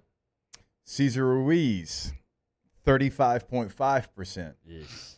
Imagine getting a $40 million extension and then a day later going out and putting up a 35% pass block rate. We talked about all the QBs yesterday that got paid and played bad. Similar situation. God, now, let's go real quick. And I know we're not talking about this, but just real quick. Ryan Ramczyk, 80% in the run game. Eric McCoy, 78% in the run game. James Hurst, 76%. There we go. In the run game. Trevor Penning, 58%. That's still bad. In the run game. Cesar Ruiz, 32.4% in the run game. Graded out as a 32.2% player overall. Can you look up O-line rankings for the whole NFL and just give me some context on where that falls? Like what's the average grade maybe or something like that? I find it hard to fathom there's that many starting O-linemen in the NFL that had a grade of 30. Just give me a random team. Give me a random team and I'll see what they did. Cleveland Browns. In week 1. All right, Cleveland Browns. Win against you might them. You might be what? I picked them. They went against middle of the road defense in week 1 and the Bengals. No, and they dominated. I'm sure that they had some. All right. T-Bob doesn't like your choice. Okay, go for it. I want to see. I want to see. Okay, here. How about this? How about New England Patriots? Because they played against a really good Philly defense. True. I like that one more. But they kept the game close. They came back at the end. New England Patriots week 1. Your boy Strange. Cole Strange. It's Jonathan. Oh, Cole Strange. Oh, Cole Strange. Is he starting? He's with the Patriots, right? Yeah. He was a first-round pick. You have to start, right? Let's see what Cole. Well, I don't know that he. I don't know that he is starting. Bill Belichick. Good coach, not great. Ooh. Yeah. Okay. So kind of same situation. When you look at pass blocking grades, their guard, 21.8%. Calvin Anderson, their tackle, 46%. 48.4% for the other guard. The other tackle, Trent Brown's really, really good. 81%. So kind of more the same. Just picking a random team. So are there any 30s on there? Yeah. The SIDYSOW. City Saw. City Saw. Yeah. Yeah, sure. 28.8% overall grade. Okay, so hey guys, never mind. It could be worse. Cesar Ruiz. There you go. Not the worst. Hell yeah. I'm gonna go to the Miami Dolphins. Either way, look, Ruiz gets it, man. You make 40-something million, you get that big extension, and then you throw that game out there. You know what you got to do? One game and clear. Okay, you got to get ready for to come back this Sunday and right the wrongs. Dolphins, no offensive lineman under 50%. So I wonder where the Bengals probably all scored in the 20s. I'm going to go to the other side of that game, the LA Chargers. Same story. Actually, the offensive line graded out incredibly well. Until last series. For the Chargers, 79, 88, 74, 70. The lowest grade was 58. Yeah, until last series. Yeah, They're they gave great. up 2 sacks. Didn't give up anything all day. Yeah. And then blew it when it mattered most. I think the moral of this exercise is you signed a gigantic deal, and remember the last guard they signed to a big deal is on the bench now. Yeah. Yeah. So and both the first-round picks. Yes. Yeah. Look, I got faith in Caesar. I got faith. He came in under bad circumstances in 2020. He's gotten much better since he entered the league. I'm going to choose. You know what? I'm going to choose the Derek Carr mindset, relentless optimism. I'm going to choose to believe that Cesar Ruiz is going to get it figured out, and that last week was an aberration and the exception, not the rule. Oof, the Bengals. Yeah, y'all are right. Y'all are right. Are the Bengals in the 20s? So Bengals, you had a 27.4. Yes. With Volson, one of their guards. There's center, 37.3. Yes. Overall grade. So you got some sicko company. Stuff. Well, when Myles Garrett's doing crossovers pre-snap, you know you're scoring. You know you're about to I think put the up 30. center got docked points just for that. You know you're about to grade at 30. Daniel Bass says, how about we chill and talk about all the fall traditions we're most looking forward to? I'm looking forward to making apple cider. Make your own apple cider. That's kind of cool. I will say this, 2 things. First off, we have kind of just, rolled right over the fact that, boys, we're past Scoonches and we're into dollops of fall now. Dollops. And it feels incredible. I mean, I've been outside all week. It's such a game changer, dude. I'm so glad that the hell summer of 23 is finally over. Second thing, did you know that when Johnny Appleseed was planting all those apple trees, it was not for edible apples. It was not for apple juice. It was all for apple cider. At the time, apples had not, we had not bred and evolved apples to the point of being sweet when eating. So he was just a raging alcoholic. I mean, I don't know if he's actually a raging alcoholic, but he was just planting all these trees for a bunch of apple cider. But granted, fine, it's great. People love apple cider. Do they? I do. I mean, Daniel does. He makes his own. I do. I like apple cider. Well, I apple make cider? mine. I don't really love Wasn't apple- rhetorical. I don't really love Not a apple rhetorical question. Just I don't know if they do. I don't really love apple ciders, to be fair. Brian Bird says eggnog. Yeah, well, that's more Christmas, but I feel you. I do love eggnog. Pumpkin stuff, pumpkin pie. Says No Lejeune. I'm excited for pumpkin We're not there stuff. yet, though. No. I'm waiting till October. I'm waiting till October to go full pumpkin. Even though you have pumpkins up in your house. Yes, we do. Pumpkin spice mayonnaise. Says Spencer. No, P. dog. That's a step too far. Mayonnaise. I love mayonnaise. I don't need pumpkin spice mayo. Mayonnaise, some interesting taste buds. You got, Bo. That's gross. I would try it because I'll try anything. Yeah, I'll mayo, try it, yeah. But I'll try anything, Yeah, it you know. sounds awful. Gulf South says the F. I'm still waiting on my Scooncha fall here in NOLA. Is it not cold over there yet? Whoa, cold? It's not cold yet. It's comfortable. 90 degrees is cold. I am catching myself multiple times in my car recently, last couple of days, having to turn the heat on. Or like Right, inside of my house and needing to get under a That's blanket. just you 'cause trying it's to get there quicker. No, it's no longer Yeah. a hellscape outside. Yeah, I mean, let's don't be ridiculous. No, I'm telling you. I'm going from 5 notches up on the air conditioning to maybe 2 now. I had to put it on 80 yesterday in my car. No, It was that's freezing. That is psycho behavior. I was freezing, dude. Yeah, I'm gonna tell you you. need to go see somebody. Spencer P had open windows this morning. He was pretty awesome. I agree, man. Wendy's has a pumpkin spice frosty now. Okay. Your place, Andy's frozen custard pumpkin pie concrete. I bet that is glorious. Probably Have pretty you damn good. been there yet? Yeah, no, yeah. Okay, I okay. love yeah. Oof. No, yeah. I love their vanilla. I guess it's custard. Yeah. The texture of it is just so silky smooth. Yeah. Just because you mentioned Wendy's, I had to say that in honor of National Cheeseburger Day, Wendy's is doing 1 cent junior bacon cheeseburgers. Tell me everything. 1 cent from the 18th to the 22nd of September. Are you serious? Yeah, Danny Look tagged me at in that. a tweet But you got to about go it. through the app. You got to buy through the app. Yes. I'll go through the app. You know how Wendy's- many junior bacon cheeseburgers the Hester boys and dad and mom will crush? That was so. We got into a thing in college where we used to have cheeseburger feasts, and they were when you were hungover, you'd take like a $20 bill, Yeah. and you would go to McDonald's or Burger King, and you would take advantage of the $1 double cheeseburgers, right? Yeah. And you buy 20. Well, tax you buy like right. Yeah, 18. whatever, 18, whatever, or you just order 20 and then you pay a little more than 20. Oh, okay. But it all started before the $1 double cheeseburger was to play in high school. It was the JBC. Just a delicious, cheap dollar burger. Wendy's burgers in my mouth. I was just so, oh man. So I'm excited. I haven't had a JBC in a long time, probably over a decade. Yeah, the boys had one last night. Oh, really? Yeah. Hell yeah, dude. We're a Wendy's household. Really? Yeah. Team What do you Wendy's. get? You ever got a triple before? Can your abs handle a triple? No, I don't Probably go triple. not. No. Coward. I go junior bacon cheeseburger with a side of chili. That's kind of random. I love their chili. No, that's cool. But like a JBC Mm-hmm. is tiny. Yeah. You don't even double up on them? No. I don't need all that. Okay. Give me Need all two. that. I don't need all at that. least. It's like just a step above a slider. It's like halfway in between a burger and a slider. Do you dip the burger in the chili? I would. I put chili on the burger sometimes. Yeah, Yeah, that'd be yeah, good. for sure. Hell yeah. Yeah. That sounds great. Yeah. Sounds really good. Wendy's chili's really good. Yeah.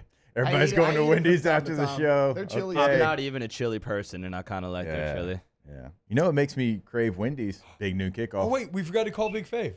Yeah, I was about to point that out. Hello. Too. Let's call Big Fave next. He just texted us a picture of him and Jake. Oh, man, y'all look young. LSU polos doing some sort of LSU pregame. Says Hester looks like a Backstreet Boy in this pic. What he don't know is that's a term of endearment for me. Yeah. NSYNC's back, by the way, boys. I saw that TikTok. Big news. Big news. Huge. All right, when we get back, let's talk to Big Fave here on OTB. Off the bench with Hester and T-Bob. Get Gordon and get it done. You know, Jake, you mentioned Kyron Lacey earlier in the show, and it was on Gordon McKernan's Instagram yesterday at Get Gordon, and there's Kyron sitting down, talking about, you know, kind of what drives him, how he's going to bounce back and, you know, accomplish his goals. And the point is their social media feeds are filled with interesting things like that, as well as invaluable tips for what to do when you get in an accident. So, like, whether you're just there for your favorite athletes, whether you're there to help you, Gordon is there for you. 225-888-8888. Get Gordon, get it done today. GetGordon.com is the website. So if you're already at work, like we tell you every single day, and you can't pick up the phone and dial the 8s here in Louisiana, you can go to the website, have a chat with them right there on the website. Find a list of cases they can handle, past client results, all that is right there on the site. Now, you can't pick up the phone. Area code in Louisiana, followed by 888-8888. Get Gordon and get it done. In times of need, get a full list of phone numbers, websites, and other important emergency information on the Demco Stormwatch page at 1045ESPN.com.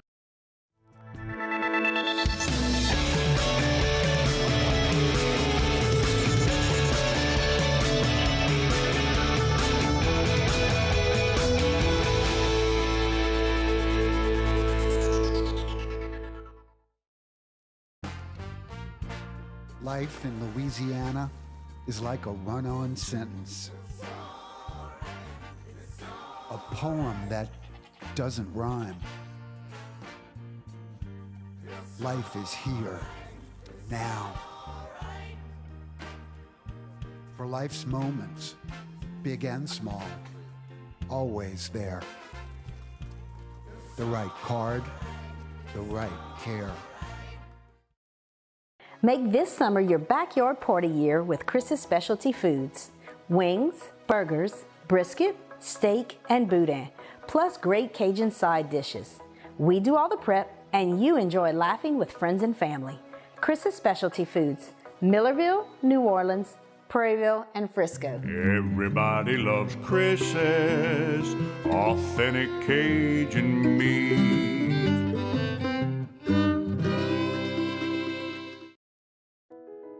I've been doing business with Luba for 25 years. They're dependable, trustworthy. It's just the attention to detail with our clients. Our folks have years and years of experience. They're highly trained professionals, but many companies have that asset. What I'd like to think makes Luba a bit different is that we use those talents in a way that truly is dedicated to serving the needs of the folks who depend on us. Dylan Cruz here to tell you about Six Rings Baseball and Softball Camp. If you live on the North Shore and play ball, go to Six Rings Camps with former LSU assistant coach Dan Canaveri. His knowledge is second to none, and your child will improve and have fun doing it. Camps were held at Coquille Park and Six Rings Academy in Covington with 4 sessions over the summer. Full day and morning only sessions are available from ages 7 to 13. Go to sixringsbaseball.com or call 985-206-9096. Learn the game to love the game. Scoocha, fall in the air. Fall is right around the corner, which means fall fishing is, which means it's time for you to take your boat to the next level with front-to-back boat service in a bunch of different ways. You want a custom stair job, you can have a ton of fun out there on the water. They can do that. What about a spot lock trolling motor? So you stay right where you need to in casting lines. Or sonar that's let you see the fish under the water before you cast. All of your maintenance needs as well. For 38 years, they've been at it and will continue to do so. The Sherman family of front-to-back boat service. At Relief Windows, we're more than windows. We're windows, doors, hardy plank, and vinyl siding. But our number one product. Matt Moscona inviting you to join us for a Football Friday edition of AFR presented by Don Juan Cigar Bar. Phil Steele's here to preview the biggest games of the college football weekend. The Riot Radio Hours, our guest picker. We'll see you Friday, 104.5 ESPN Baton Rouge.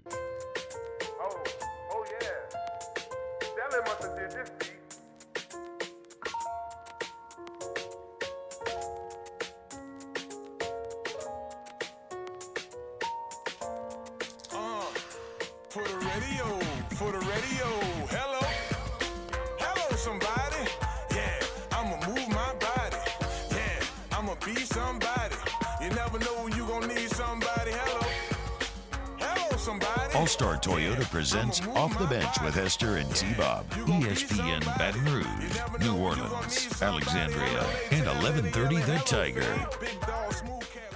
Ooh, Big Fave bringing you back in from the break. Hello, somebody. Big Fave, what's going on, bro?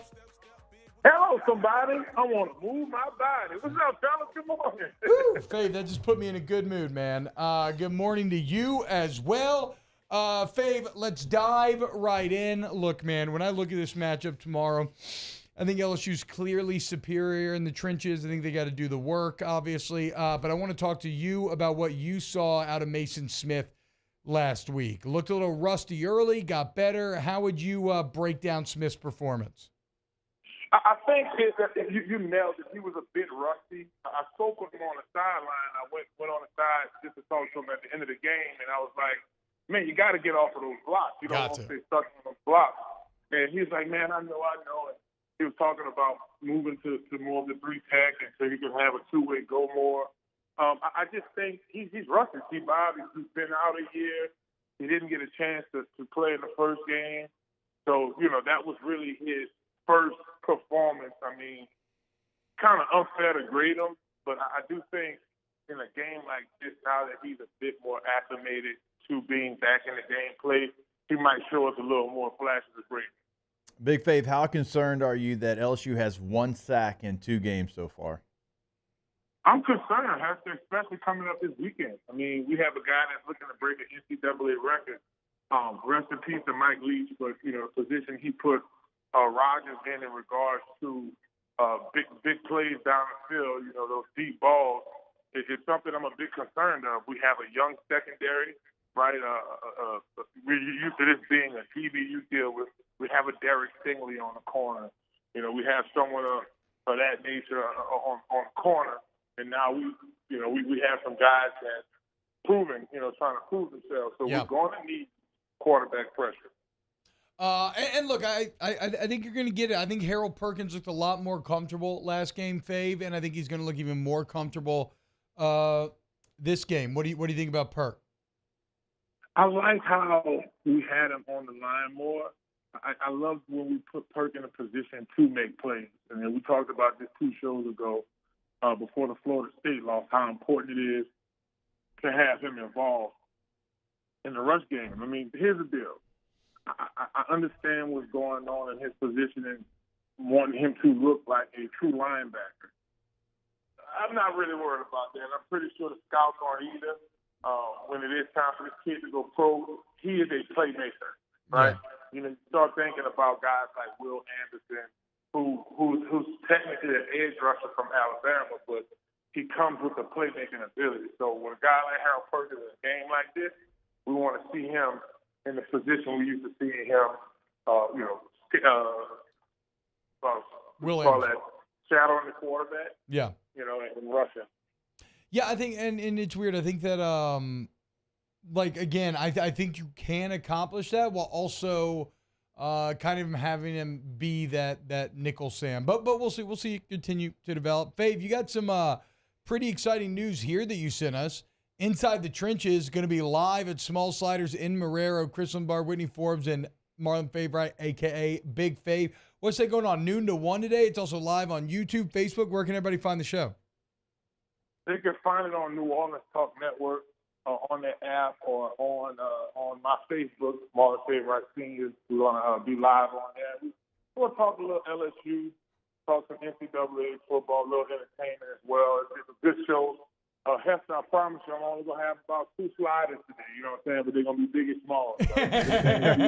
They are really good. I mean, they're incredible, dude. I ate 18 in a day one time. I felt awful, though. 18? How did you do that, man? Bob, I can't get past 4, bro. We did a contest, an eating contest. You had 2 minutes, eat as many as you could. I got down 6. Remember that, Jake? Yeah, I was there. Yeah, you were there. I got 5 down. Yeah, because I beat you in the eat off. Yeah, you got 5 down. Man, Zion not Williamson. To brag, I won the eat off. Zion levels of gluttony right there. But then hold up, Mario. We had a ton of leftover sliders, and they were like, "Here, T-Bob, take him." And my family was out of town. So for 24 hours, every few minutes, I just pop another one in. Yeah. It was spread out over time, but 18 when it was all said and done. Big Fave. Now, quit capping with that. I can eat 4 of them. You can eat as many as you want. And just add an X to that polo that you wear. That's all you got to do. He made it add an X anyway. I think it's tight. I won't be able to wear my 2X. You know what I'm saying? I won't be able to squeeze in 2X. Hey, 2 X's on that polo you wearing. Yeah, bro. I ended up buying whiskey and wines. Home Fields hooked up some stuff for whiskey and wine. I ended up going with 3X this time, just to be a little looser, a little more comfy. I got to go with the 4X. Okay, Fave. So look, again, I know that you are a defensive line expert, but to me, the greatest strength of this LSU team is the O-line. And now you got Lance Hurd out there looking like a beast. We'll see what he can do mentally, how ready he is. But what did you see out of the LSU offensive line last game, and do you think it leads to them dominating tomorrow? Much better, man. First and foremost, let's start off with the man, Will Campbell's pregame suit. I mean, he's rolling up looking like Joe Burrow, money still, like Prime City, man, if you look good, you're going to play good. They did. Staying room to fly, and they did. I mean, he got that custom suit from Pierce Bespoke. You can go check him out. I'm going to check them out. I hope they hear that too. You know what I'm saying? They got massages and all that. But anyway, that offensive line with Hurd in there inserted, it's more solid. I think they're more solidified now at that position. And you look at us establishing a running game too. I like to see those big boys up front get nitty-gritty with those combination blocks and double teams and just winning their one-on-one. The offensive line looks better. It looks like the strength of our team now. I mean, let's be honest, y'all. I mean, not to address the water under the bridge, but that Florida State defensive line was elite. I mean, you got 2 first rounders on the line. Exactly. So it was one hell of a test, and I know a lot of folks are like, damn, my offensive line was weak, but, man, them boys are just really that good. So I think they'll be okay this weekend. And, again, they didn't look awful against Florida State. Yeah. Like, they pass blocked well. They didn't run block well, but, yeah, I'm with you, Fave. I came encouraged out of that. Man, I mean, T-Bob, I went back and watched the tape. Those boys are going to wreak havoc the whole year. Yeah. So, and we're not using this as an excuse, right, guys? I'm just saying that I think you went against one of the better D-lines you're going to face this year. Bro, just turn on the tape and watch. I mean, me and Jake have been talking about all week. Look at the Mississippi State D-line and then look at that D-line. It's not even close. I mean, one looks like a professional D-line and one looks like, a college one. So we'll see. Big Fave, how's it go, though? Give us the prediction of the game Saturday, Starkville. It's early. That's not one of our favorite games in the last 2 years. But I do think we're victorious. I think we can put up about 35 points. I see them putting up at least 21, so I go LSU 35-21. Okay, that's that's pretty much exactly where I was on earlier in the show. Look at that. Great minds think alike. Hello. Marlon Fave, right? Big Fave. Catch Inside the Trenches. Head over to Small Sliders in Marrero today, noon to 1. You can catch it live. You can also check it out on Big Fave's Facebook, YouTube, everything else. Fave, thank you so much, brother. And we will and you could also catch Fave and BT and Hunt on the Eagle 98.1 pregame and postgame. So look forward to that tomorrow. Thank you, Fave. Man, thanks, Kevin. See y'all later. Peace. All right, bro. Holla, man. I'm not going to lie. The Fave bump music put me in the best mood of any bump music we played so far today. Just makes you so happy. Hello, somebody. It just got great vibes. I'm going to move my body. That nice little piano hook. Love it. The music video is awesome, too. Me and Taylor were looking at it. Yeah, it's just a bunch of happy people dancing. Yeah, at the parade route in NOLA. Yeah, It's awesome. I love it. I wanted to be in it. All right. I'll talk. We'll talk to Fave. We do got to figure out whatever the hell was going on with that phone today.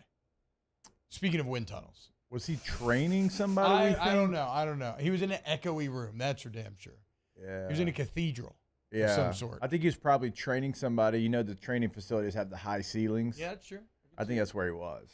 All right. Goodbye, somebody, for now. We'll see you on the other side of this break. Off the Bench with Hester and T-Bob. Our listeners fire off their opinions on the jimsfirearms.net hotline at 499-1045. Keep listening for your next chance to shoot us your thoughts with the jimsfirearms.net hotline on 1045 ESPN Baton Rouge. Officially, it's a fridge full of beer. Unofficially, it's free AC. Coors Light, the official beer of everything unofficial. There it is, the extra mile, on the border of expected and extraordinary for those willing to go further, like vans customized for work or play, with safety and tech to keep you connected, supported by a 5-star sales, service, and finance team, and backed by the 1-star you know. So go the extra mile. It's never crowded, because so few have what it takes to go there. Mercedes-Benz Vans. At Relief Windows, we're more than windows. We're windows, doors, party plank, and vinyl siding. But our #1 product is always customer satisfaction. Visit us online at reliefwindows.com. Oh, by the way, we do shutters too. Bayou Chrysler Dodge Jeep Ram has $12,000 off MSRP or 2.9% for 72 months on all new 23 Ram 1500 trucks in stock. All with Bayou's 1 million mile warranty. The crew at Bayou Automotive is going to do right by you. Gulf Coast Office Products is a nationally recognized Savin office equipment dealer based right here in Louisiana. Over 100 employees strong, Gulf Coast has the boots on the ground to support all vertical markets from education, engineering, legal, and finance. With the latest in office technology from desktop to production segment units, Gulf Coast and Savin have the perfect fit for you. Call 225-756-2644. That's 756-2644 for Gulf Coast Office Products. The importance of doing this fortified program and offering it to people down here is, number one, the only real chance you're going to get to do this is when you put on a new roof or build new. And through companies like HUDCO, who's kind of leading the way in this thing, it's going to offer the customers a huge advantage in the insurance market and the price of their insurance. You know, we're not looking to make a fortune off fortifying. We're trying to give you a better product than our competitor at the moment. I'm trying to do something that he can. I'm trying to give you something better. So a lot of these insurance jobs, you're getting a re-roof, you're only paying your deductible. Let's sit down and talk about the fortified and let's see what it does to your insurance premium. You're getting a steal. Yeah. You're getting a brand new roof and a fortified certificate for your deductible, essentially. And I think we're rocking and rolling.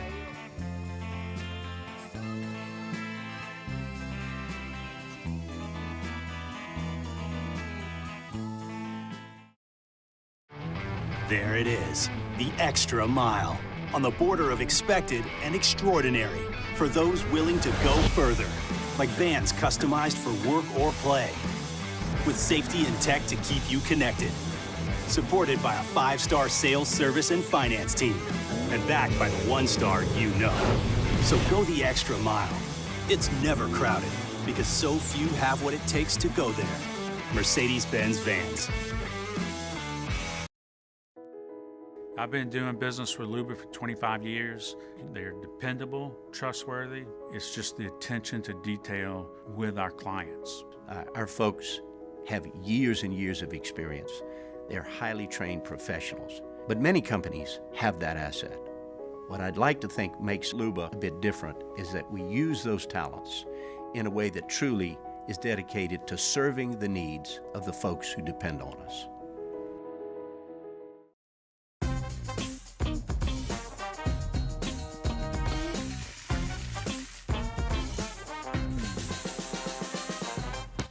In the prep football season, we get started at 6 with Louisiana Prep Preview presented by Brock. Catholic High and U-High kick off at 7, immediately followed by the Week 3 edition of Louisiana Prep Scoreboard presented by Lake Urgent Care. On YouTube, Your View and 104.5 ESPN Baton Rouge.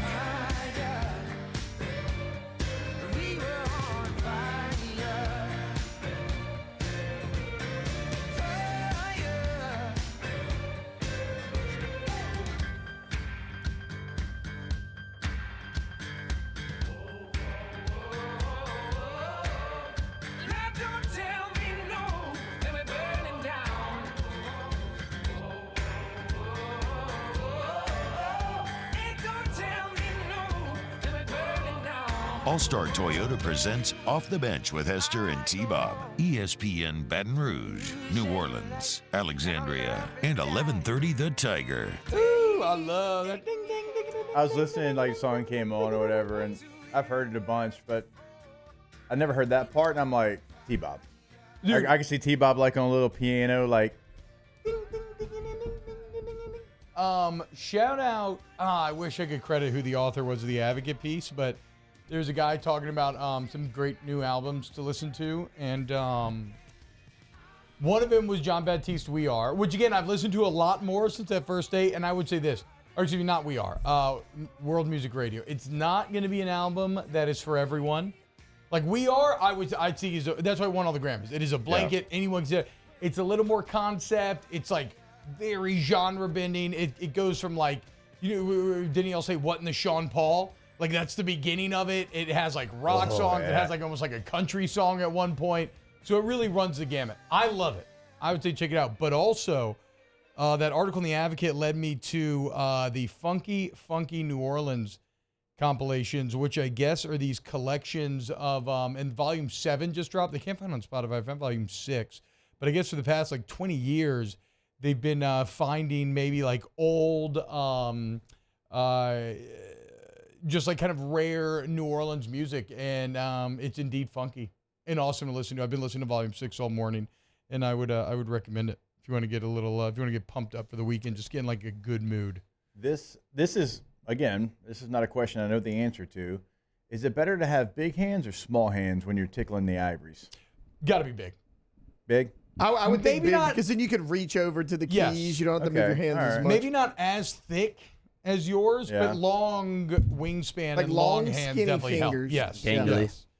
Yes, because you can play all these notes. Like even on guitar, sometime it's harder. Like Jimi Hendrix's hands were so big that he would that top E chord he'd just curl his thumb over. Yeah, and just I could do that. Yeah. Well, actually, and I guess it was the bottom E chord because he used to play the right-handed guitar, slipped over left. Yeah, you could definitely do that. I cannot do that, unfortunately. 9 inches though, boys. Okay, don't forget, 9-inch Kings. Rough day for the sub 9-inch King Kenny Pickett on Sunday though. Actually, rough day for the small-handed boys everywhere. Mahomes struggled. Burrow was awful. Pickett was awful. Yeah. Don't worry though, guys. We're gonna be fine. 9-inch Kings. I forgot about that Senior Bowl narrative. That man was switching gloves every day. Who, Pickett? Yeah. No, and he's sub 9. Yeah. One of the few. Now anybody's gonna struggle against San Francisco's defense. True. They are coming with bad intentions. Brock Purdy sucks, though. He's going to limit him. It's fine in the end. I know. Relax. I'm just kidding. I'm just trying to trigger you, too. Me and my oldest son, like, my oldest, like, he's just like, he's a game manager. Like, I was like, y'all get in a fight? No, I quickly shut him down. I was like, see, what you don't understand, and a lot of people don't understand, is there's quarterbacks that fit every system. You might call him a game manager. who's to say they had a very talented big arm quarterback in Trey Lance? You know where he's at? Dallas. He's no longer in San Francisco. Like, if you have a certain system and certain things you want to do, you got to go find the quarterback that best suits that, not the most talented quarterback. And sometimes we lose that in our thought process when we're talking about quarterbacks. We talked about it the other day, like when they were interviewing Kyle Shanahan, saying, hey, you brought in Sam Darnold. He's a veteran. You got the super talented guy in Trey Lance. He always went back to Brock Purdy. He's like, this is my guy. He can run my offense like a pro. I consider him a veteran in this building. He's the perfect quarterback for that system. And again, I think you can have coexisting truths where, yes, San Francisco is the most complete roster in the NFL and probably like the best team to be the quarterback of. But at the same time, like you said, it's not like Sam Darnold just walked in there and had success. Trey Lance, all the resources behind him didn't. Like, it's still, so the coexisting truth part comes in. And that Brock Purdy is still very damn impressive. To be that young but feel that old. Yeah. And, Pat P was kind of talking that noise before the game. Somebody's going to pick him off. And then he goes and attacks Pat P and specifically nails him with a nice touchdown and talks about it in the postgame. So, yeah, like Purdy's a dog. Purdy's a dog. But San Francisco also full of dogs. Who has a better roster, Philly or San Fran? Ooh, that's tough, but I'll go 49ers.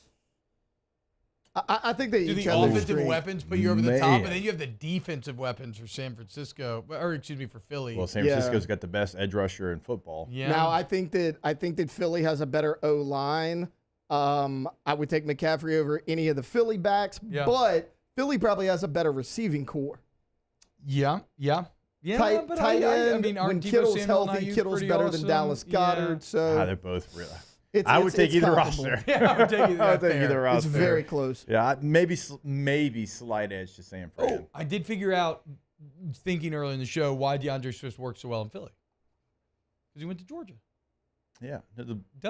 Philadelphia Bulldogs. Well, they said on the broadcast, he's from Philly. Is he really? DeAndre Swift, because they kept saying it's a heck of a homecoming. I'm like, it's his first game. Why are you saying that? He grew up in the suburbs of the Philadelphia area. Okay. That's cool then, man. That matters. It's hard to make zero look cool. He made it look pretty cool last night. He did. I didn't like it at first either. It wasn't until he put up 175. That helps. That helps. Off the bench with Hester and T-Bob.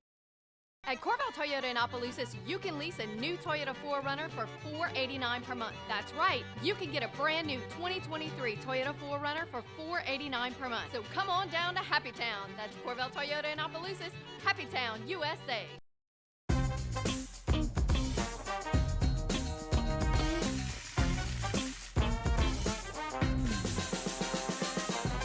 The best kept secret in town is out. Discover Tallulah at the Renaissance Hotel on Bluebonnet.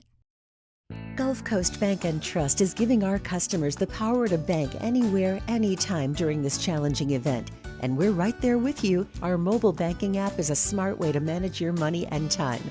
Gulf Coast Bank and Trust, the bank that cares about you. Hello, Samantha, dear, I hope you're feeling fine. And it won't be long until I'm with you all the time. But until then, I spend my money up right down on my last dime. Call in Baton Rouge.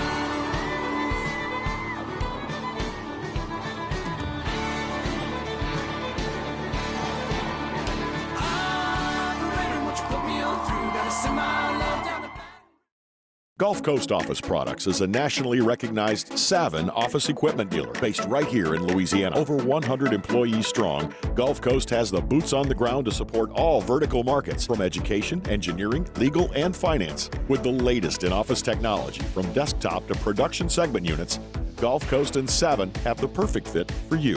Call 225-756-2644. That's 756-2644 for Gulf Coast Office Products. Dylan Cruz here to tell you about Six Rings Baseball and Softball Camp. If you live on the North Shore and play ball, go to Six Rings Camps with former LSU assistant coach Dan Canaveri. His knowledge is second to none, and your child will improve and have fun doing it. Camps were held at Coquille Park and Six Rings Academy in Covington with 4 sessions over the summer. Full day and morning only sessions are available from ages 7 to 13. Go to sixringsbaseball.com or call 985-206-9096. Learn the game to love the game. Scooncha, fall in the air. Fall is right around the corner, which means fall fishing is, which means It's time for you to take your boat to the next level with front-to-back boat service in a bunch of different ways. You want a custom stair job, you can have a ton of fun out there on the water. They can do that. What about a spot lock trolling motor? So you stay right where you need to in casting lines. Or sonar that's let you see the fish under the water before you cast. All of your maintenance needs as well. For 38 years, they've been at it and will continue to do so. The Sherman family of front-to-back boat service.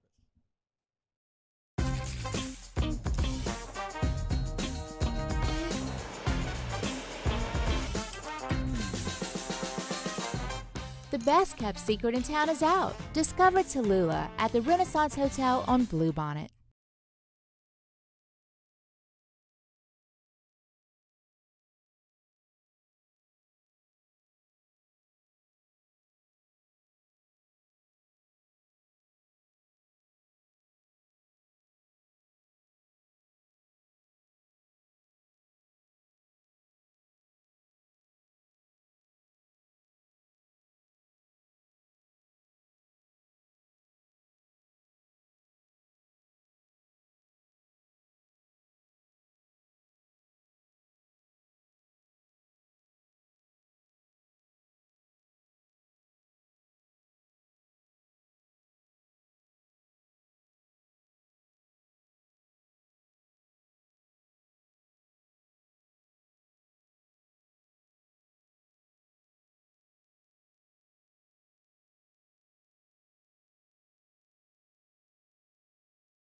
Good morning, everybody. It is 9 a.m. on Friday, September 15th. Today in Baton Rouge, you expect sunny skies with a high of 92. Coming up on OTBOT, Rivers Huey joins the show, Tiger Baits. You can follow today's show on Twitter, Instagram, and TikTok at OTB_ESPN, or catch us on YouTube at the 1045 ESPN channel. OTBOT, live from Mercedes-Benz at Baton Rouge Studio, starts now. Let we go! All-Star Toyota presents Off the Bench with Jacob Hester and T-Bob Hebert. Yeah. Off the Bench with Hester and T-Bob. Hey, they said I got to come off the bench. All-Star Toyota presents Off the Bench with Hester and T-Bob. Yo. Yo, what's happening, y'all? Friday, hour number 3. Let the nonsense begin. Champagne shenanigans. We got Rivs Huey here in studio. Woo! It's that time. I love how it bounces every time. And, well, it's this extra special Champagne Shenanigan Friday as it's LSU-Mississippi State. It is. It is that time. You getting worried? My only concern is that I'm so confident that if it goes awry, I'm just going to be furious. I know. This is where I have Probably landed. the most confident I've ever been in an LSU-Mississippi State matchup in years. This is where I have landed. Or actually, I'm not sure where I land. I, to be clear, think LSU will win. Just to be clear.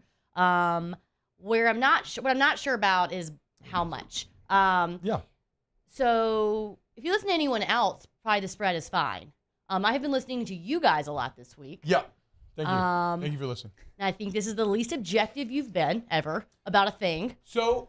And look, hey. Yeah, go ahead. Finish your piece. I get it. And the reason I say that, the reason that I have started to feel that way about it is because, so like week 1, I mean, you know, it's not like I'm out here listening to a lot of sports radio. I'm just not. Like, I listen to y'all. Yeah, for sure. I'm on the internet. You know, I'm on Twitter. I see takes. But for the most part, like, I'm getting my information from you two gentlemen. Yeah, smart. It's a good source. Yep. I would not reach out anywhere else.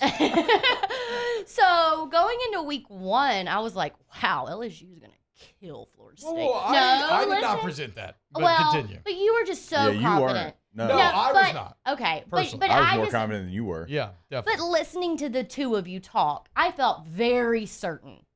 And I'm not saying that y'all were going to beat them by double digits or anything, but I felt very certain LSU there was just no reason to even watch the game. Like, y'all are going to be fine. Okay, so we know what happened. Mhm. So then you've had a lot of that same energy this week. So I guess I'm just like I don't think you would- listen to the show. I would say T-Bob was way more I reserved was week 1. terrified of Florida State. I Yeah. got dragged but across as a the whole, finish as line. a unit, as an Yeah, as a OTB whole, the unit. entire. Well, it's not just me. I then. kept calling up like, "Are we worried about this?" And everybody's like, "No, we're not worried about this. It's gonna be fine." And like, I was like, "Okay, yeah." And maybe okay, I called hell you yeah. towards the end of the week where Hell you yeah. had come around. You know, like maybe that's where I found That's you. what I'm saying. I had to be drugged. I had to be drugged there because I've gotten burned. Now, last year, I was talking. I thought Florida State was awful. I'm like, you forced Georgia Travis to throw the ball, you're going to win easy. Everything sucked. Their offensive line's horrible, and then it was just a complete joke. So I was trying to get burned again. But also, But I'm just last getting year, those same vibes this week. I I'm mean, just I saying. tune in and I got like 60 seconds the other day of radio, and Yeah. it was you being like, I mean, we're gonna win by double digits. I you know? agree. I think so. And so where I have landed is I don't think that's true, but I Yeah. don't think we're gonna win. I'm not sitting over here like, ooh, there's a chance. Like, no, I mean, there's not. There's a chance. Oh well, No, there's always a no, chance. Like there's a everyone, chance. 11 everyone a.m. can start, but always there's a win chance. something. Something can go awry. Something can go crazy. Like yes, Yeah. there's My whole- always a chance. My entire take on the game is just you can tell they're still new around the program with the changes they were having For to sure. make. I hate And- what they did with the offense. Well, and I think you made a good but I don't point. think you will in week 7. Okay, maybe not. I don't think hate you it will. now. I think you made a good point earlier. You know, so like when I came in, T-Ball was like, "Oh, maybe Will Rogers does suck," like you said. And to be fair, I did maybe shoot off some text messages during that first game when we No, were I'm not talking doing about last great. year. I'm talking about last year when I was like, Will Rogers is good. I'm telling you, and you were like, "No, I don't think so." I came around last year. I think that was like one time I was mad at him Yes, for you doing were. something. You were mad that You they know, maybe I'm not lost to Memphis afraid to shoot off a text message when something doesn't go how I think it should go. But earlier you were saying like he's just not comfortable yet. Like it's not. No. It's just and I think maybe that's what it is. It's like he's not doing bad. Like when you read out, he's not doing poorly. Like his stats, he's fine. He just doesn't seem comfortable, and I think that's why I'm like, ugh, who is this? Who Well, is you this quarterback? just have to think like you've been raised and molded in this one offense, really, probably since he's been a quarterback. Like, I don't know what they ran in middle school where he's from, but high school, he ran the air raid. Right. And then he ran the air raid to perfection for 3 years. Yeah. And then I mean, you he feel beat out really Costello's comfortable. freshman year. Yeah. Right? You- Like, in burst 2020. onto the Yes. scene. So you feel really comfortable. It's like, it's who you are. It's part of your DNA, and you do it at an elite level. I mean, you're about to break every single record in the SEC, and then all of a sudden, like in one offseason, you're like, hey, we don't want you to do anything that resembles what you've done your whole life. Right. And so, like, do you even think the that best makes him quarterback. mad? No, I don't think so. Catching up with him at media days, I think he was mad. excited about some of the things that they could do because it's going to help him in his future if he wants to play in the pros. Right. Yes. I guess that's a good point. It does that. But you can just tell, like, there's things that he could always roll out of bed and do, and now you don't have those things And in he the was offense. going to break all these records. I mean, there has to be a piece of him that's like, ugh. I just think I mean, he threw the ball 17 times in an overtime game. I know he wanted definitely for pro potential to show that he could run a more pro style offense. Yeah. The thing that shocks me remains just how far they went with it. Like, I thought it was going to be like, yeah, okay, we're going to run the ball, but it's still going to be like a pretty spread, dynamic, probably still even pass first sort of setup. And then we'll run around that like how like Tennessee leads the league in rushing right now. I think it is. And Ole Miss, they're not leading right now, but Ole Miss has had a lot of success in the past in that regard. Like, so I thought it was going to be a rushing attack more in that vein, but no, they went like old school, man. And I think, too, though, they thought they had an advantage because Arizona's defensive ends were 221 Tiny pounds boys. and 225 pounds. I mean, they look skinny on tape. Yeah. I mean, just thin, and so not typical edge rushers. And so they felt like they had an advantage in that matchup. They're not going to have that because you're going to have bigger defensive ends in the SEC. So how much can you go off of, what you did there, but now you got to have something else to That's go true. against a bigger defensive line. I mean, you want to talk about some heartburn. Woo, What? watching that game. Yeah. I mean, your girl It was a weird not situation. doing well. Arizona is not a bad football team. No, they're not. They're not. And I mean, But they shouldn't have been in that game. They turned it over 5 times. They should not have been. they in that came game. back from a 14-point deficit Yeah, twice. yeah. Y'all gave up the touchdown right before half. 5 That should have never turnovers. happened. 5 turnovers, and we won in Arizona overtime. turned the ball over too, though, didn't No, they? Arizona 5 turned it times. over 5 Yeah, times. so I thought, No, okay. that's what I I'm was saying. like, wait a minute. No, What? no, Yeah. I'm critiquing I understand the Yes. heartburn because I'm thinking State, like they should have Right. shut that down. What are we doing? They should have shut that down. We I just don't know got if to run I've away ever with seen it. a game end like right after replay like that too. That was Like it was. They went conservative a little bit. State did. I mean that's why how you don't shut out I a know. team when you just get got to go with it. turnovers. When you get the momentum, you got to just do it. But Zach Arnett's, I think, like he's a little scared of losing. Well, it's all defensive coaches. Yeah, exactly. That's what I'm saying. Every They're defensive scared head coach. of losing Yeah. because of turnovers. You got to be willing to be aggressive. Look at the trend recently. You got Dan Campbell out here going for it on 4th and 2 and his side of the field. Yeah, I mean, faking 4th and 1 opening drive of the season on his own 20. Yeah. Against Pat Mahomes and stuff, right? Like, well, yeah. well, then after the game, you get a case of a football guy maybe guying a little hard. Yeah. I mean, Cole. yeah, it's like his first three. He dropped an F-bomb, like first three words on his Who, Cole post game.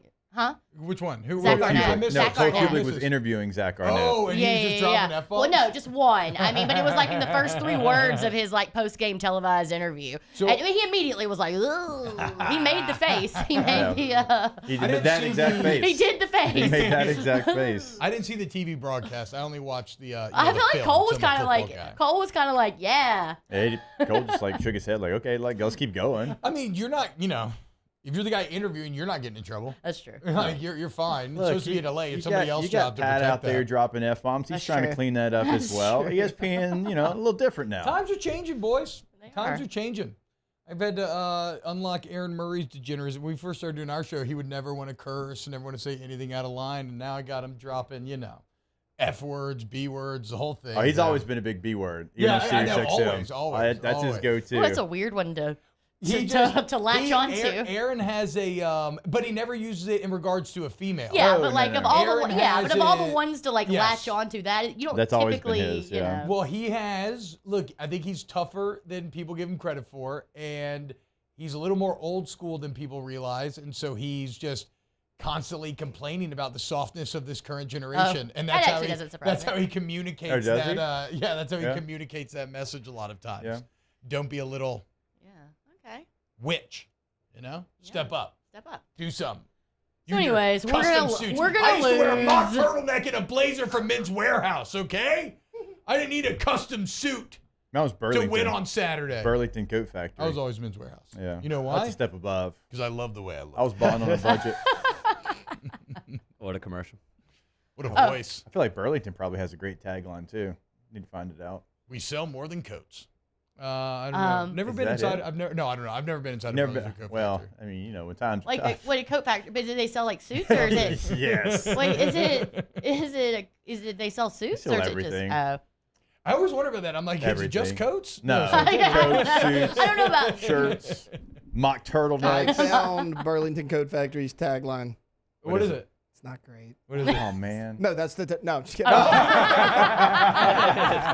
The opposite of Frosted Flakes. Style for everyone. Okay. That's not bad. That's fine. Yeah, it's Well, every No, budget. Look, that exactly translates what Burlington is going after. Yeah, it's just kind of boring. Yeah, but it's true though. I mean, you're gonna love the way you look is pretty boring, but Well, it's but the it does guy's get voice that message makes across. it, Yeah, too. that's true. That's true. You know what? When I think about coats, what that makes me feel like, or what it makes me think Think of about coats.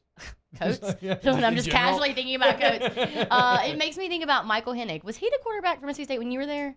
Mike Yeah, he Hennig? was in Oh, I have no 2007. idea. In 2007, he was the starting quarterback at State. His family. I mean, his family owns a fur company, just like a jacket company. What? So and I just didn't realize that people just own those. I just thought they were just corporate, Yeah. coat companies. I don't know. Speaking of coats, we can't just I was let like, what? we can't just let this sweater vest that Rivers has on just go without highlighting, right? I mean, maybe flip the camera over there. Like, what do I do Taylor. here? I mean, look at this. What I do know I it's do a little here? weird. You got to do like a little Vanna White thing. Right, over here. Where in the world? So if you're listening on radio, Rivers has an old, thick knit sweater vest, Mississippi State, beautiful quilted montage almost. It's got the logos. It's got the baseball mascot, basketballs, We have the football, interlocking, which is softballs. back.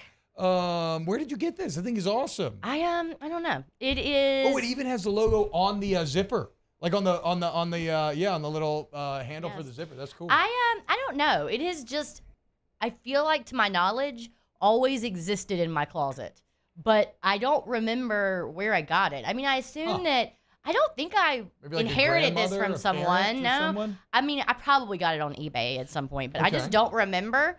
And I've just never really had an opportunity to wear it. I mean, it's not exactly, it's not like the most flattering thing you could ever wear. I feel you, but in this instance, you can it is layer perfect. it. I think you're If wearing I it had well. a turtleneck, I would have probably worn it underneath here. Mock turtleneck. It would need to be a little colder to go because that looks a little hot. It is. It's for real. This isn't like a no. This isn't like a This ain't no vintage Lulu, remake. like, thin, Yes, yeah, this is straight up. Someone knit this. This is not a thin modern material. No, it's about half an inch thick. But I have so much of this stuff. I mean, I have a bunch of jackets and like when I was looking at Home Field, which I loved the bomber jacket they made. I have approximately 4 Mississippi State bomber jackets from their era. It's like. Did you ever get yours? So I Or did you actually order it? So I looked at it the other day and I could not find a receipt. So I must have screwed up and not ordered it. But they're sponsoring Whiskey and Wine, so they just send me a bunch of stuff. Oh, good. Bomber jackets in there.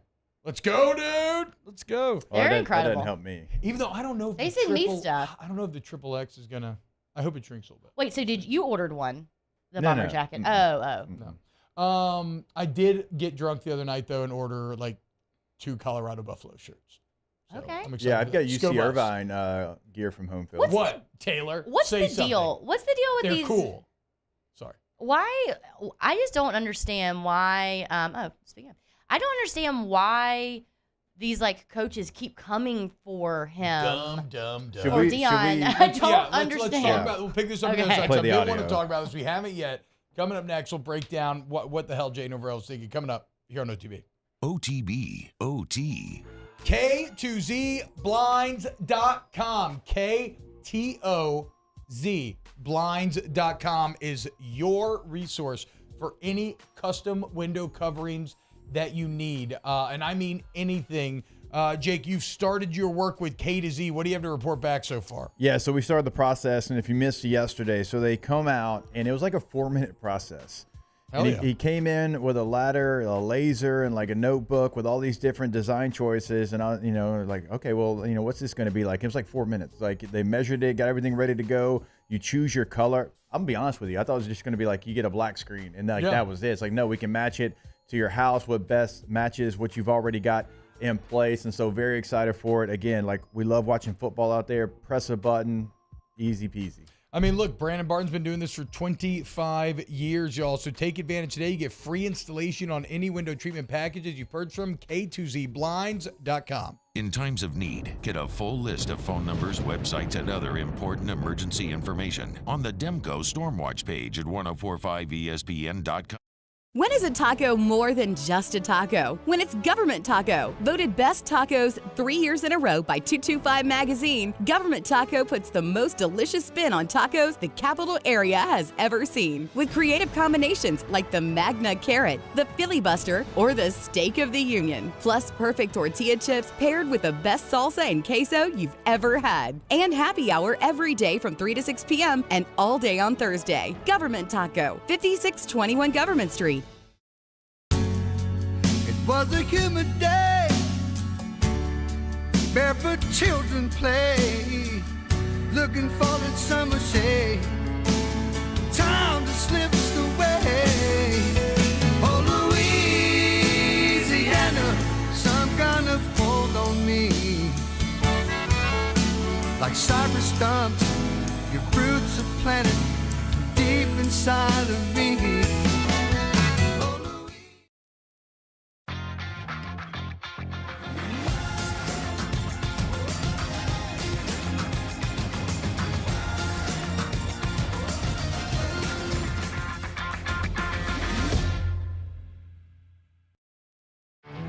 There it is, the extra mile, on the border of expected and extraordinary, for those willing to go further, like vans customized for work or play, with safety and tech to keep you connected, supported by a 5-star sales, service, and finance team, and backed by the 1-star you know. So go the extra mile. It's never crowded, because so few have what it takes to go there. Mercedes-Benz Vans. I've been doing business with Luba for 25 years. They're dependable, trustworthy. It's just the attention to detail with our clients. Our folks have years and years of experience. They're highly trained professionals. But many companies have that asset. What I'd like to think makes Luba a bit different is that we use those talents in a way that truly is dedicated to serving the needs of the folks who depend on us. Gulf Coast Office Products is a nationally recognized Savin office equipment dealer based right here in Louisiana. Over 100 employees strong, Gulf Coast has the boots on the ground to support all vertical markets from education, engineering, legal, and finance. With the latest in office technology from desktop to production segment units, Gulf Coast and Savin have the perfect fit for you. Call 225-756-2644. That's 756-2644 for Gulf Coast Office Products. Dylan Cruz here to tell you about Six Rings Baseball and Softball Camp. If you live on the North Shore and play ball, go to Six Rings Camps with former LSU assistant coach Dan Canaveri. Charles Hancock, join us for Lock of the Week Friday, presented by Tex Morris at Edward Jones Investments from Rufino's on Highland Road. We start the show at 10 o'clock, 3 straight hours of football. Live at lunch, 10 a.m. Fridays on 104.5 ESPN Baton Rouge.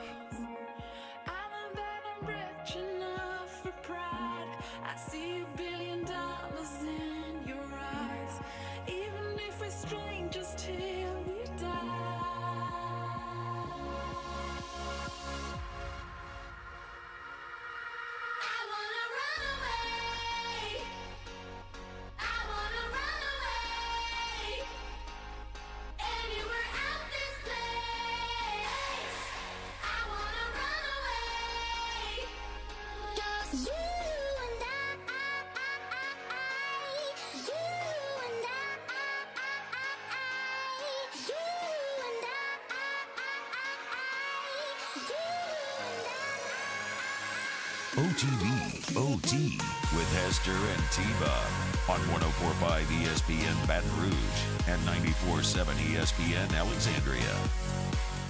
What's happening, y'all? Welcome back. OTB. Should have brought my cowbell. I know, having a cowbell conversation. We have an OTB cowbell somewhere in the closet. Yeah, I think it's actually right there in that box. It's like a little one, though. I think it's in the baby closet one. now. Oh, wait, it's a baby one? There's like No, I mean, it was just different- like small. I thought you were about to say, Not is there actually. an adult one? There's a baby Yeah, one? There's it's a toddler one? it's a child's cowbell. Yeah, each step you get a bigger one. So, Can you imagine coming from the Pac-12 last week?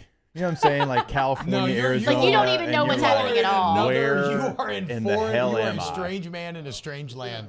All these grown humans having a cowbell shaking it at me. Look, and I know that they're annoying, and everyone's gonna come for me. Like, you have to understand, my whole life I've been listening to it. So to me, it truly does sound like white noise. Like, if I were a football player, Yeah. that would not bother me. Yeah, it's like you're Like, just like our football players are so used to it, it does not bother them. and also, you know, it's representative why college football's awesome. Yeah. Because it's like those weird little quirks. But we were talking about it. There was a year where I provided cowbell noise to the LSU athletic department to play over the loudspeaker during during practice. Y'all are welcome. But I do think that was the year.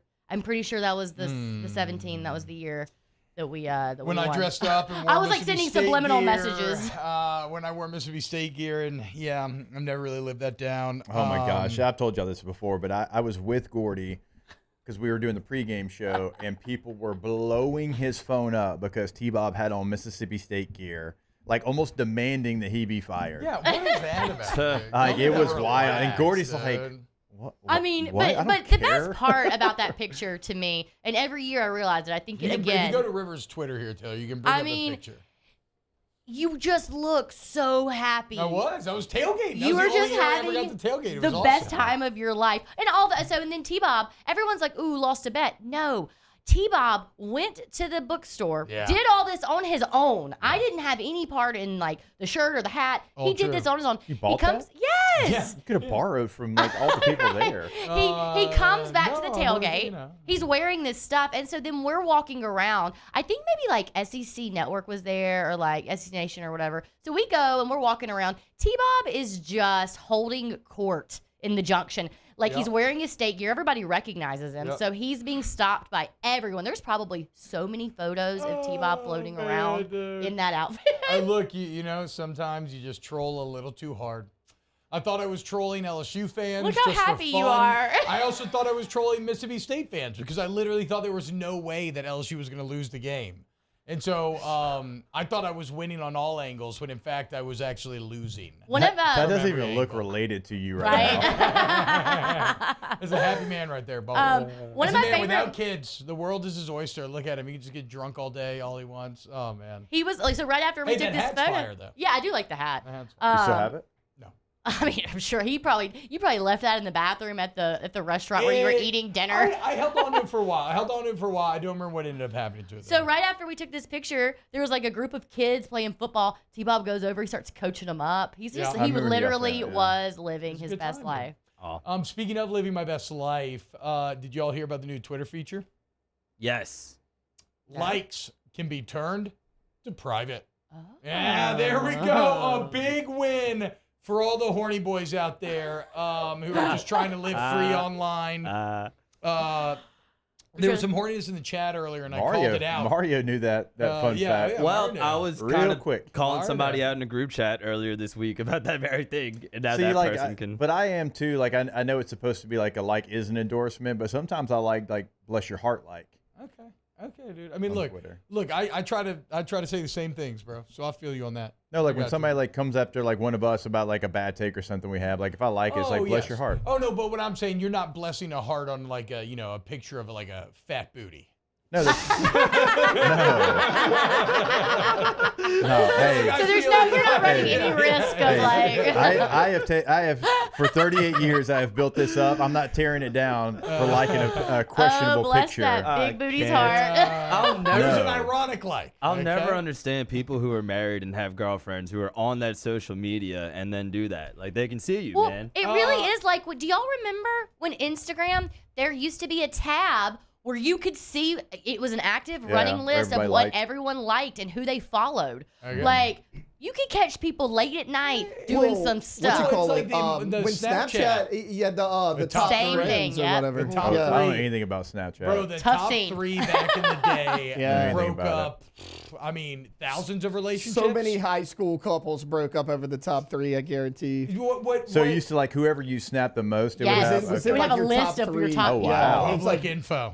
like your, wow. it gave you like a snap score, and it's like your top 3 highest scores were in your top 3. It's So it's like if you're dating Jessica, but like Samantha's in your top 3, like that's an Tough issue. scene for you know? Jessica. It sounds She's like, not into Samantha. it. She's Okay. not into I it. just sounds came like- up with generic things. social media has like slowly but surely learned that you gotta like less is maybe more for your user, less of their because everybody's you actually horny. do want Everybody's to just hide too the light horny. under a bushel. Yeah, you do want to hide Yeah. that That is a light. light Exactly. we do not want to see. Yeah, somebody accused me though. That, I got on to someone I had to bonk him in chat, which he responded, "You're not the sheriff, you're an inmate," and that's fair. That's completely fair. But all the inmates are Your winning. thighs are also the same color as that shirt. That's true. I just want to bleed into one giant. Look at it. I just want to be one giant cream boy. Here. You are messing up so much like White balance. balance. Yeah. Get a little inside of that thigh right there. But big win for all the inmates, though, as now your likes can be hidden. So This started out as a supposed to be a Dion Yep. J. Norvell conversation. It turned into a cowbell let's get back to it. conversation.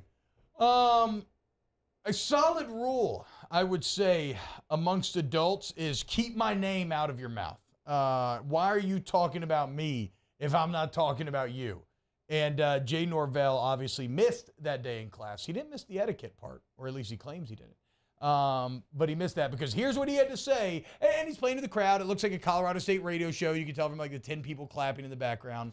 But here's what Jay Norvell had to say ahead of the Colorado game. We're excited. Our kids are really, we had to do a bunch of ESPN videos, and it was great. I loved it. But our kids came out of those videos really with a chip on their shoulder. They're tired of all that stuff. They really are tired of it. And I sat down with ESPN today, and I don't care if they hear it in Boulder. I told them I took my hat off and I took my glasses off, and I said, when I talk to grown-ups, I take my hat and my glasses off. That's what my mother taught me. So, they're not going to like us no matter what we say or do. It doesn't matter, okay? So let's go up there and play. And so that's just how I feel about it. We're excited. So, the internet quickly also pointed out that he does interviews all the time with his visor on. Hey, shout out to the T-Bob. Look at the sponsor in the background, huh? Cold Coors Light. There you go. Cold Shout Coors out. Light. I mean, you're in the state of Colorado. I'm Yeah, sure everybody's right. sponsored by Coors Light. Colorado, brought to you by Coors Light. You know, I don't even mind what he's saying. I don't like mind the content of what he's saying. I mean, whatever. Have an opinion if you want. Like if that's truly how you feel, then that's how you feel. It's that. Stop poking him. Stop poking Deion. Risk. It's just yes, needless risk. it's needless risk. I mean, well, whatever. Like Colorado's going to win the game no matter what. So I kind of feel him on that, and he basically said that. He's like, Yeah. he's like, we're gonna, They're it's gonna hate us no matter what, yeah. Like, so whatever. But I actually believe. So I don't think it affects winning or losing because I think Colorado's going to dominate this game no matter what. I am of the belief that this does move the gambling outlook on it. I did not play Colorado until immediately afterwards because now Colorado has incentive. Made it a lot more complicated. Has incentive to bury them and to cover, right? Yeah. And Deion wants to. Well, look, you make it personal. He's trying to show that we're going to take it personal and we're going to beat you. And then like all of his boosters that bet on Colorado win big. So like I think Colorado's going for the cover this weekend. Has the line moved? It was 23.5 when this happened. I'm going to check that. I mean, Jake, you're someone who doesn't really always buy into bulletin board material, I feel like. Like, do you think this actually matters, or is this just sports talk fodder in a slow news weekend? It might matter to the line because, like, if you were going to call the dogs off maybe, and now you're not. Like, so it might matter to that. I mean, but do you think that you were going to call the dogs off at any point? Like maybe. You I mean, you know what I'm saying? Not like you. Definitely not now, though. You might have you might have like put a player in because Yeah. like you want to see what he can do. Right. And a player's not as established, or Yeah. maybe you run the football and don't throw because you got a Yeah. running back. He needs carries. I don't know. Deion doesn't give me call the dogs off vibes. That's fair. That is also fair. Like in any Well, there's case, different like, I don't ways. know. Like I it's don't not know. like he's not trying to score. Like Yeah. Kirby and them sometimes like they're just trying to get the game over with once they get up. Right. I don't think it's that situation, but I think just maybe the mentality of your play calling Right. could be affected. Now it's like bombs over Baghdad all game long. Yeah, why and you does- know Shadur, he said it last week. Shadur's he don't like when people talk about his papa. I know. Just stop doing it. And Just- Shadur's an alpha. It's just, did y'all see? Okay, wait. Did you see that Deion? It was his other son's birthday, and he put out power rankings of his children. Wait, I heard about that. Yeah, so I'll tell you Shador's what, like hold on. 3. He is 3. It's Deion Jr., one of his daughters, Shador, Shiloh. Shiloh get any love? So He was on Pat Shiloh's after McAfee show Shador. yesterday. Shiloh was on Pat McAfee show. It literally went Deion Jr., one of his daughters, Shador, Shiloh, and then another daughter. 1 through 5. What did that daughter do? Tough look for the 5th daughter. Yeah, Do I want to rank my children sometimes at the way they behave? Yes, but I don't know if I put it out there. played by Deion putting Shadur to 3rd, though, right? I know. Gotta leave him hungry. Keep him humble. But I do feel bad for Shiloh. You know, he's doing the dirty work, safety. He had 10 tackles game 1. No one's talking about him. Deion's in the postgame saying, this is my son, Shadur. This is my other son, Travis Hunter. And his literal other son is somewhere on the field. I misspoke. Shiloh's last. Oh! What? So it goes Deion Jr., his oldest daughter, Shador, the 2nd daughter, and then Shiloh's last. Damn, Shiloh. So yeah, he is last. Do you think he's doing it on purpose? He's trying to. No, he's playing well. I don't know Yeah, because he if he plays was on that if he was defense. Maybe they doing don't it get on along. purpose, Good. if Maybe they don't get along. Maybe so. if he was doing it on purpose to motivate him, Shador and Shiloh would be 4th and 5th. Yeah. But the fact that he put him 3rd, like that's a legitimate. It's ranking. kind of honest. Yeah. I mean, but okay, so if we want to go, if I wanted to try to make an actual sports talk point out of that, that is indicative of one of the things that I like most about him as a head coach is he has a very, very clear line of expectation, and he will be honest with you. Like if you're not meeting it, if you're not playing well, it's a very NFL mindset. Sometimes college coaches will kind of beat around the bush, or they'll like kind of maybe lead you on, or they'll be like, yeah, well, you know, this is happening. Deion's like, no, you're not playing well. Yeah. No, you're not doing it. So I don't know what you're not going to play because you're not good. Like that hurts to hear, but it is very NFL like, and it's very honest. Which as a player, ultimately, that's kind of what you want. It looks like the line bumped up half a point. All right. From 23.5 to 24. So nothing major. Okay, wait. So somebody pointed out the post is old. That post is actually old. Maybe it's just being resurfaced because his son's birthday is in December. Okay. So as of December, that was the ranking. Look here it is right here, T-Bob. I have the bottom. Maybe we the bottom can rankings. maybe we can get an updated ranking list. He even added them? Damn. Yeah, he ain't hiding from anything. Look, and he says, "Happy birthday You're to the my number favorite one son." Oh my God. Although you're in my pockets from time to time. Yeah. Okay, so it looks like Deion Jr. though is the genius behind all the content. Yes, he's like big social media guy. Yeah. Okay. Yeah. Okay. I think that's been a lot of Deion's power as well, has been leaning into the, instead of shine from the spotlight like a lot of coaches do, leaning into it. Oh, how much is he going to keep his hat and sunglasses on though? Yeah. Again, That's why are it. you Like, I talking don't know about why another man? people. Why are you talking about another I don't man know why like that, people man? get offended by that. When I first started Yeah. working here, I remember you're gonna wear a hat on set. You're not gonna wear a button. I'm like, hell no, I'm not gonna. That's not me. Like, that's not who I'm gonna be. And even my friends, I get on PB all the time.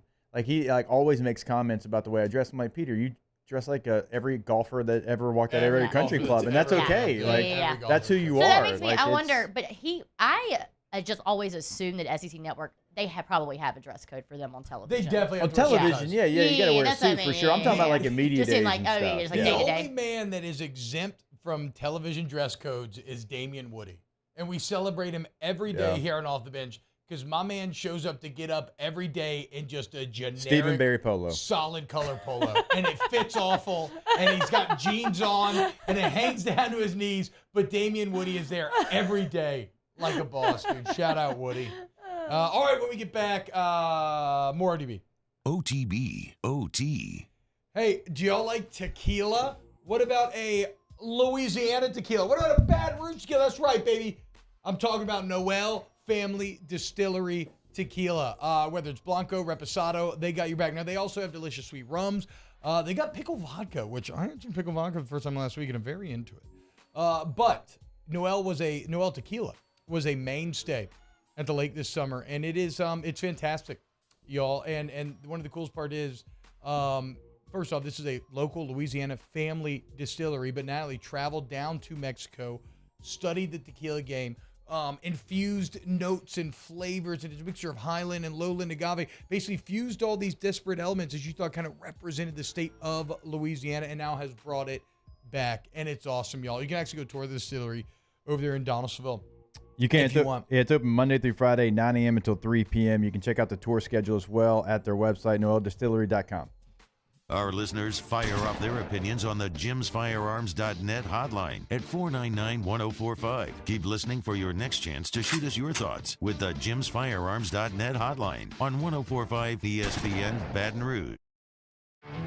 There it is, the extra mile, on the border of expected and extraordinary, for those willing to go further, like vans customized for work or play, with safety and tech to keep you connected, supported by a 5-star sales, service, and finance team, and backed by the 1-star you know. So go the extra mile. It's never crowded, because so few have what it takes to go there. Mercedes-Benz Vans.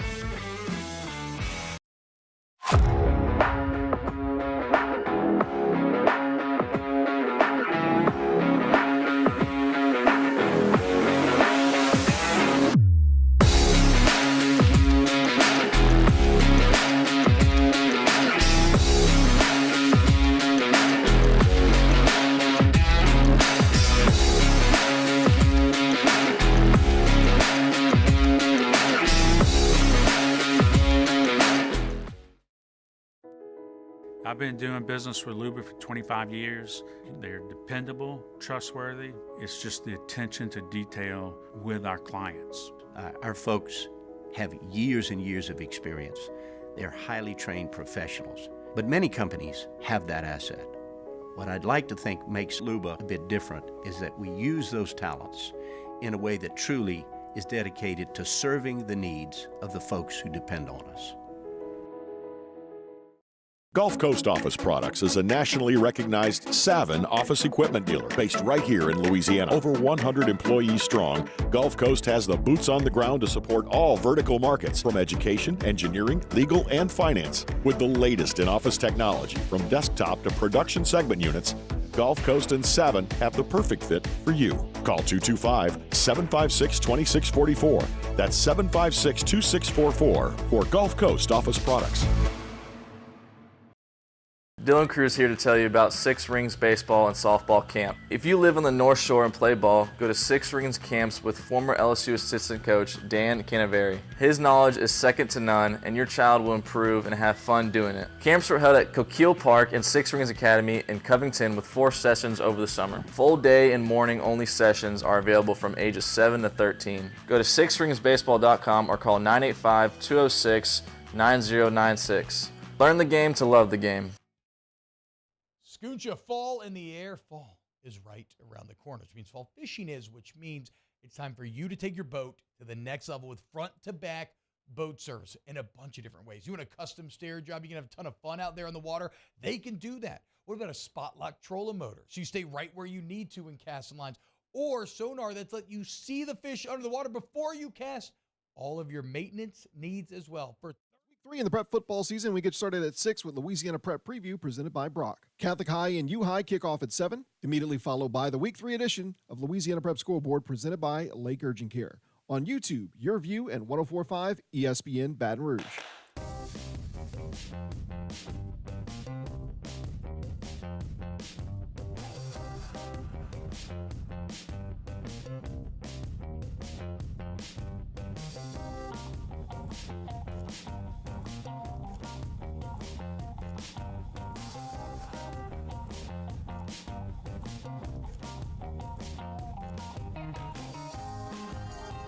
OTB OT with Hester and T-Bob on 104.5 ESPN Baton Rouge and 94.7 ESPN Alexandria. You know what else is some audio? And I'm sorry, I didn't link it, so I don't think we're going to be able to play it here. But some audio that stood out to me this week was Nick Saban talking about the media. We talked about that, didn't we? Yeah. And everybody assumes that Nick Saban hates the media. I'm here to tell you that Nick Saban has a 200 times better perspective on the media than almost any other college coach. In that, and it's probably because he's been in the game so long, he's been so successful, but he understands what it actually is. Like, he was talking about how he's getting all these text messages, people being like, this guy's an a-hole, this guy sucks, I can't believe they're saying this about you. And he's like, we lost by 10 at home. Yeah. Like, we set a standard and fell woefully short. Like, of course this is what people say. Of course, because, again, like we talked about, football is one of the lone remaining bastions of, like, a meritocracy, where it's your actual results that dictate how we all talk about you. So, like if anybody at LSU's upset about what we said after game 1, win game 1. So what did he say? So I did see that there was a clip of Nick Saban going around that people were like, oh, my God. What did he say? He just said that. He just said, like, he's like, but I mean, like, is that all he said? I was expecting it to be something else. Like, that's all he said? What exactly are you looking for? Just Google Nick Saban and maybe media, or not Google, put it on Twitter and you should be able to find it. Yeah, I mean, there's a clip that's been going around. I never listened, but is that all he said? All he said was basically like, and he goes on to say, look, I don't read the paper or anything. Yeah. I can say this about him, and having the opportunity to interview him, if you have a question that like makes sense and it's got a purpose to it, and it's not just some fluff or some question you didn't put a lot of thought into, that's when he gets mad. Yeah. It's when you just throw something out there. He's like, I mean, like that, this is the question that you have for me, but if you ask him something that makes sense, and he's going to answer it and give you a pretty good answer. Okay, so here is Nick Saban talking about kind of his experience post-Texas. We good? All right, thank you. Appreciate it. But I do think that there was a great atmosphere out there. You know, our fans did a tremendous job. We appreciate the support. It was fantastic. And, you know, it's a privilege to play in games like this. It's a privilege to play at the University of Alabama. It's a privilege to play where you have such great tradition. And it's a privilege to play where you have such great fan support. So we really appreciate it. Thank you. Okay, well, that was the clip. But that's fine. Well, what were people mad about? Well, not that. I don't know what people were mad about. I just mean that he was just, I've dealt with doing this job there, and to be fair, LSU staff now is not like this at all. Like, if they have any anger or enmity or anything, it doesn't reach us. It doesn't get here through osmosis.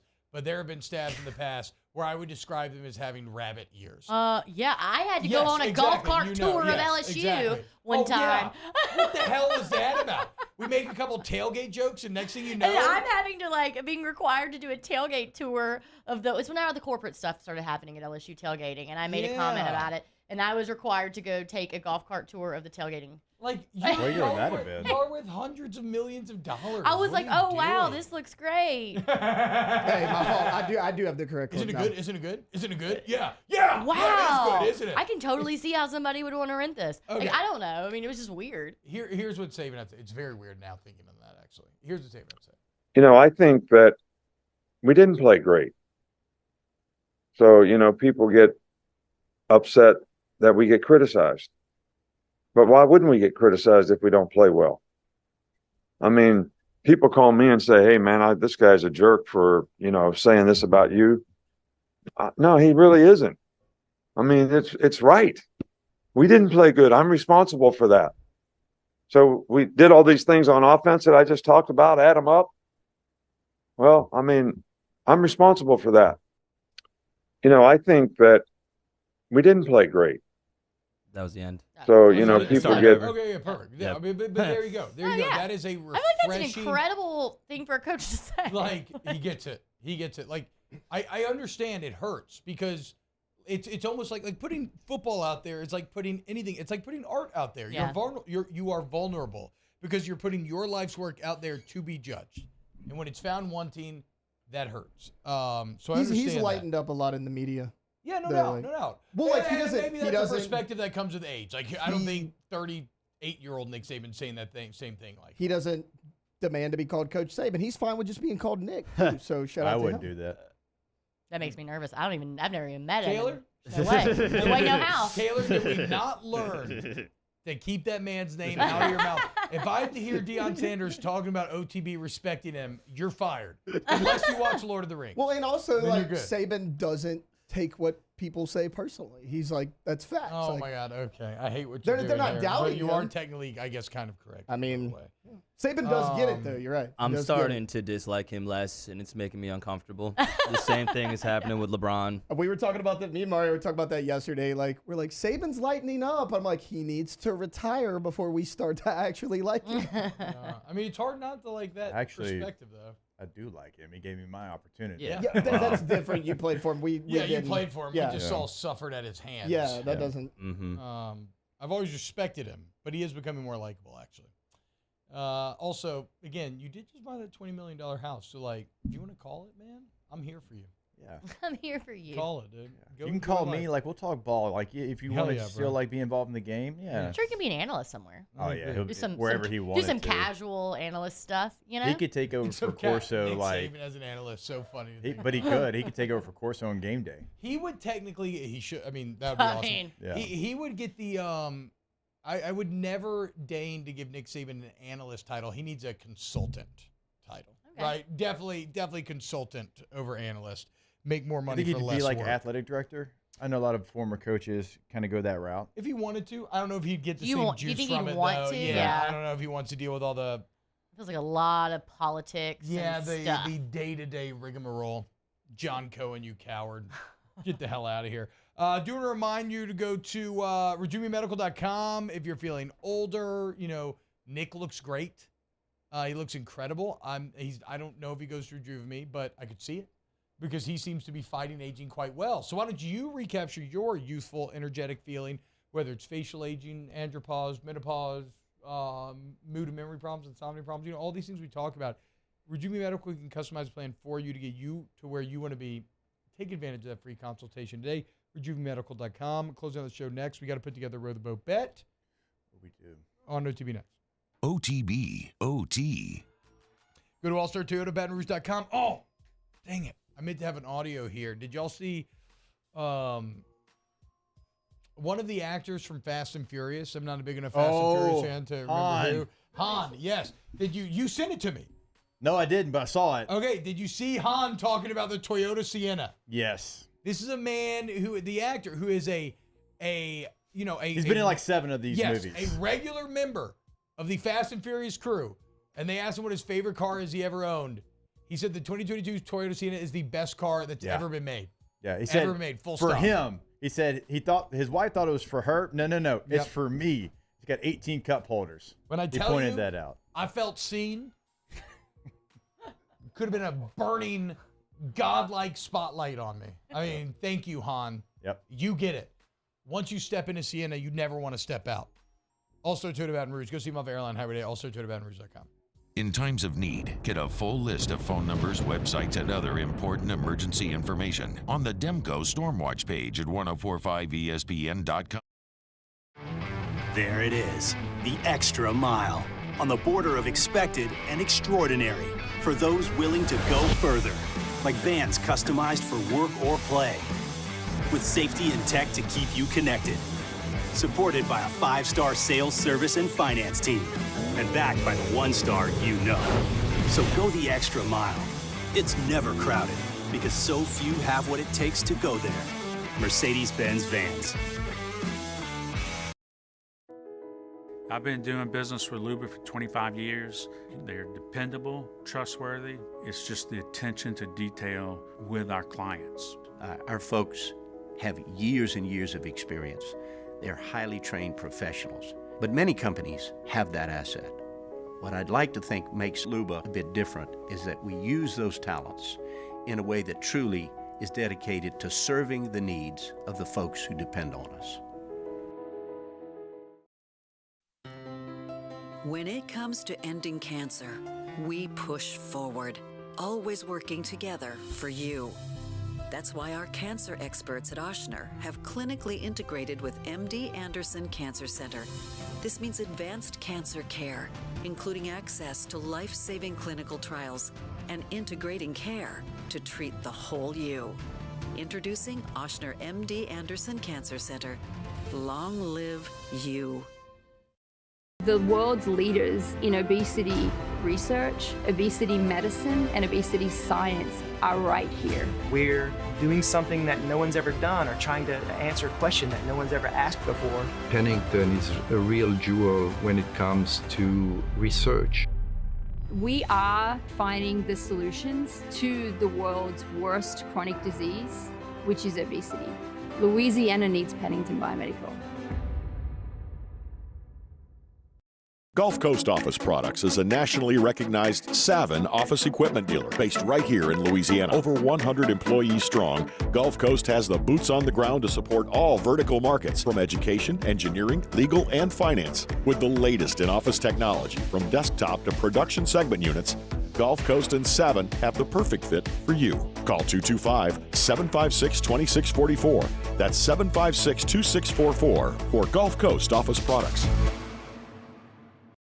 Dylan Cruz here to tell you about Six Rings Baseball and Softball Camp. If you live on the North Shore and play ball, go to Six Rings Camps with former LSU assistant coach Dan Canaveri. His knowledge is second to none, and your child will improve and have fun doing it. Camps were held at Coquille Park and Six Rings Academy in Covington with 4 sessions over the summer. Full day and morning only sessions are available from ages 7 to 13. Go to sixringsbaseball.com or call 985-206. Join me for a Friday edition of the Hunt Palmer Show, presented by Cork's Cajun Fried Fish and Shrimp. One last look at LSU and Mississippi State, my SEC picks, and my LSU-Mississippi State pick. Hunt Palmer Show, 1 to 3 weekdays, 104.5 ESPN, Baton Rouge. But first, tears for fear.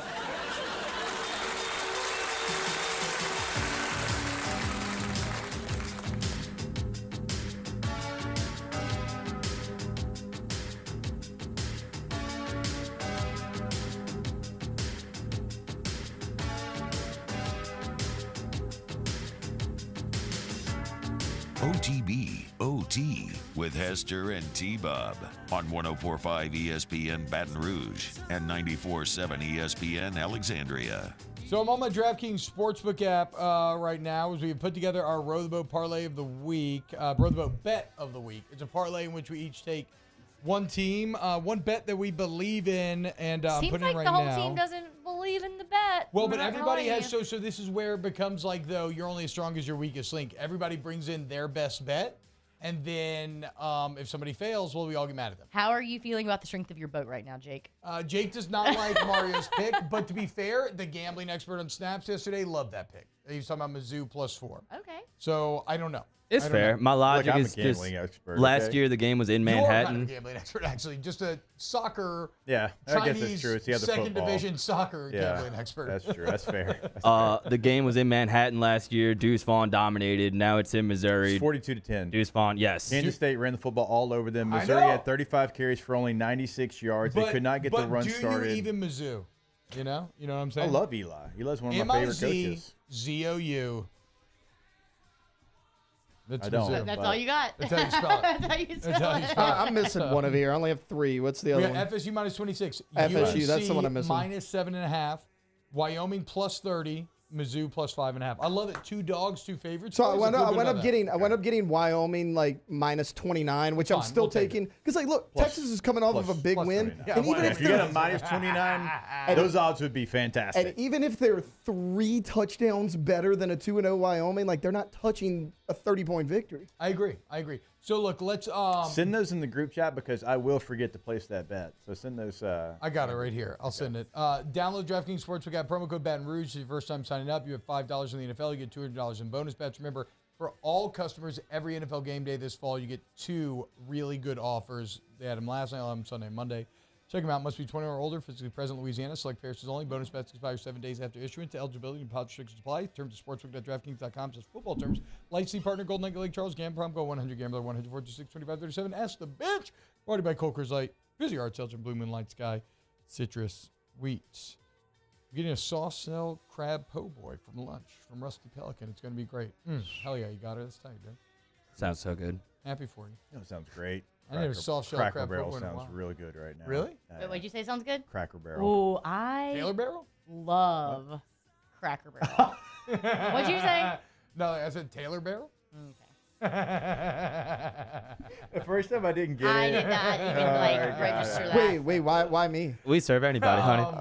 You love saltine. Yeah. We've talked about Oh, it. do I? Oh, Yeah. do I? You brought a whole sleeve in here the other mentioning my day. love That for sleeve saltine. You brought the other sleeve day. of It was saltine crackers that you were unreal. eating. You don't remember? I don't. Oh, I shit, you must have know. blacked out on the crackers. I don't remember. What's your favorite I- thing at Cracker Barrel? Love Cracker. Both of you. Chicken and dumplings. Okay. 1000%. Chicken dumplings Really? is very, very good. I was talking like it was. I will order breakfast. it to You can go like. both. I go both. I go like some lunch, some breakfast. Oh, okay. Yeah, you can do a little bit of both. Man. I have a Dabble lot and of all. Cracker Barrel You can experience. dabble. You can play the tea game. I do like the little pin Yeah. game. The You can little- play chess My kids outside. You love can play Cracker Barrel. checkers or chess outside. What are you doing in No, a rocking chair? I'm more of a I'm playing checkers bad chess guy. right now. I don't want to talk about it. Ignoramus.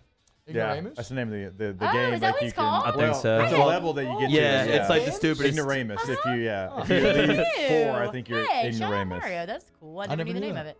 Never knew that. Can't wait to drink Coors Light and watch football this weekend. Hey, Don Juan's gonna be open at 11 tomorrow. If you want to come watch the game, so that'll be fun. It's gonna be real weird Hopefully to it's get not that too drunk fun. at 11 a.m. Hopefully not too fun. No, it's gonna be great. We'll still have fun. Hopefully not too fun. OTB, OT. Hopefully the most fun. Hopefully LSU covers. Let's and be proves honest. me You're gonna right. have fun regardless. I will have fun regardless. Look, I'm gonna have fun regardless. But if you ask me the show that I most don't want to do in the world, it's a 2 p.m. whiskey and wine after a Mississippi State loss. Like, that sounds awful. It sounds like the inverse of getting all your AC heating and electrical needs from AccuTemp of Baton Rouge, AccuTempBR.com, AccuTempBR.com. I'm going to take control of your comfort zone. We have passed the scoonch. We're into dollops of fall in the air. Dollop. Like I said, I am turning up the heat in my car. The heat in Psycho. the house is not far behind. And the point is, for all my needs, AccuTemp Baton Rouge is there. AccuTempBR.com. Go there today. Yeah, well, when you get to the point where you turn your heater on and you go from AC to heater to AC like we do in South Louisiana, just don't shock the system. And if you're part of the Star membership, you won't do that because your equipment is going to be working at its peak performance thanks to AccuTemp, AccuTempBR.com. The Windsor Senior Living Community in Mandeville, Louisiana is a beautiful, vibrant apartment community geared towards seniors. They are nestled right in the heart of Mandeville, where seniors live a more carefree lifestyle in spacious apartments with the peace of mind that comes from having a little extra help. Call the Windsor at 985-624-8040 to schedule a lunch and tour. Come see how the Windsor can be your passport to peace of mind. Gulf Coast Office Products is a nationally recognized Savin office equipment dealer based right here in Louisiana. Over 100 employees strong, Gulf Coast has the boots on the ground to support all vertical markets, from education, engineering,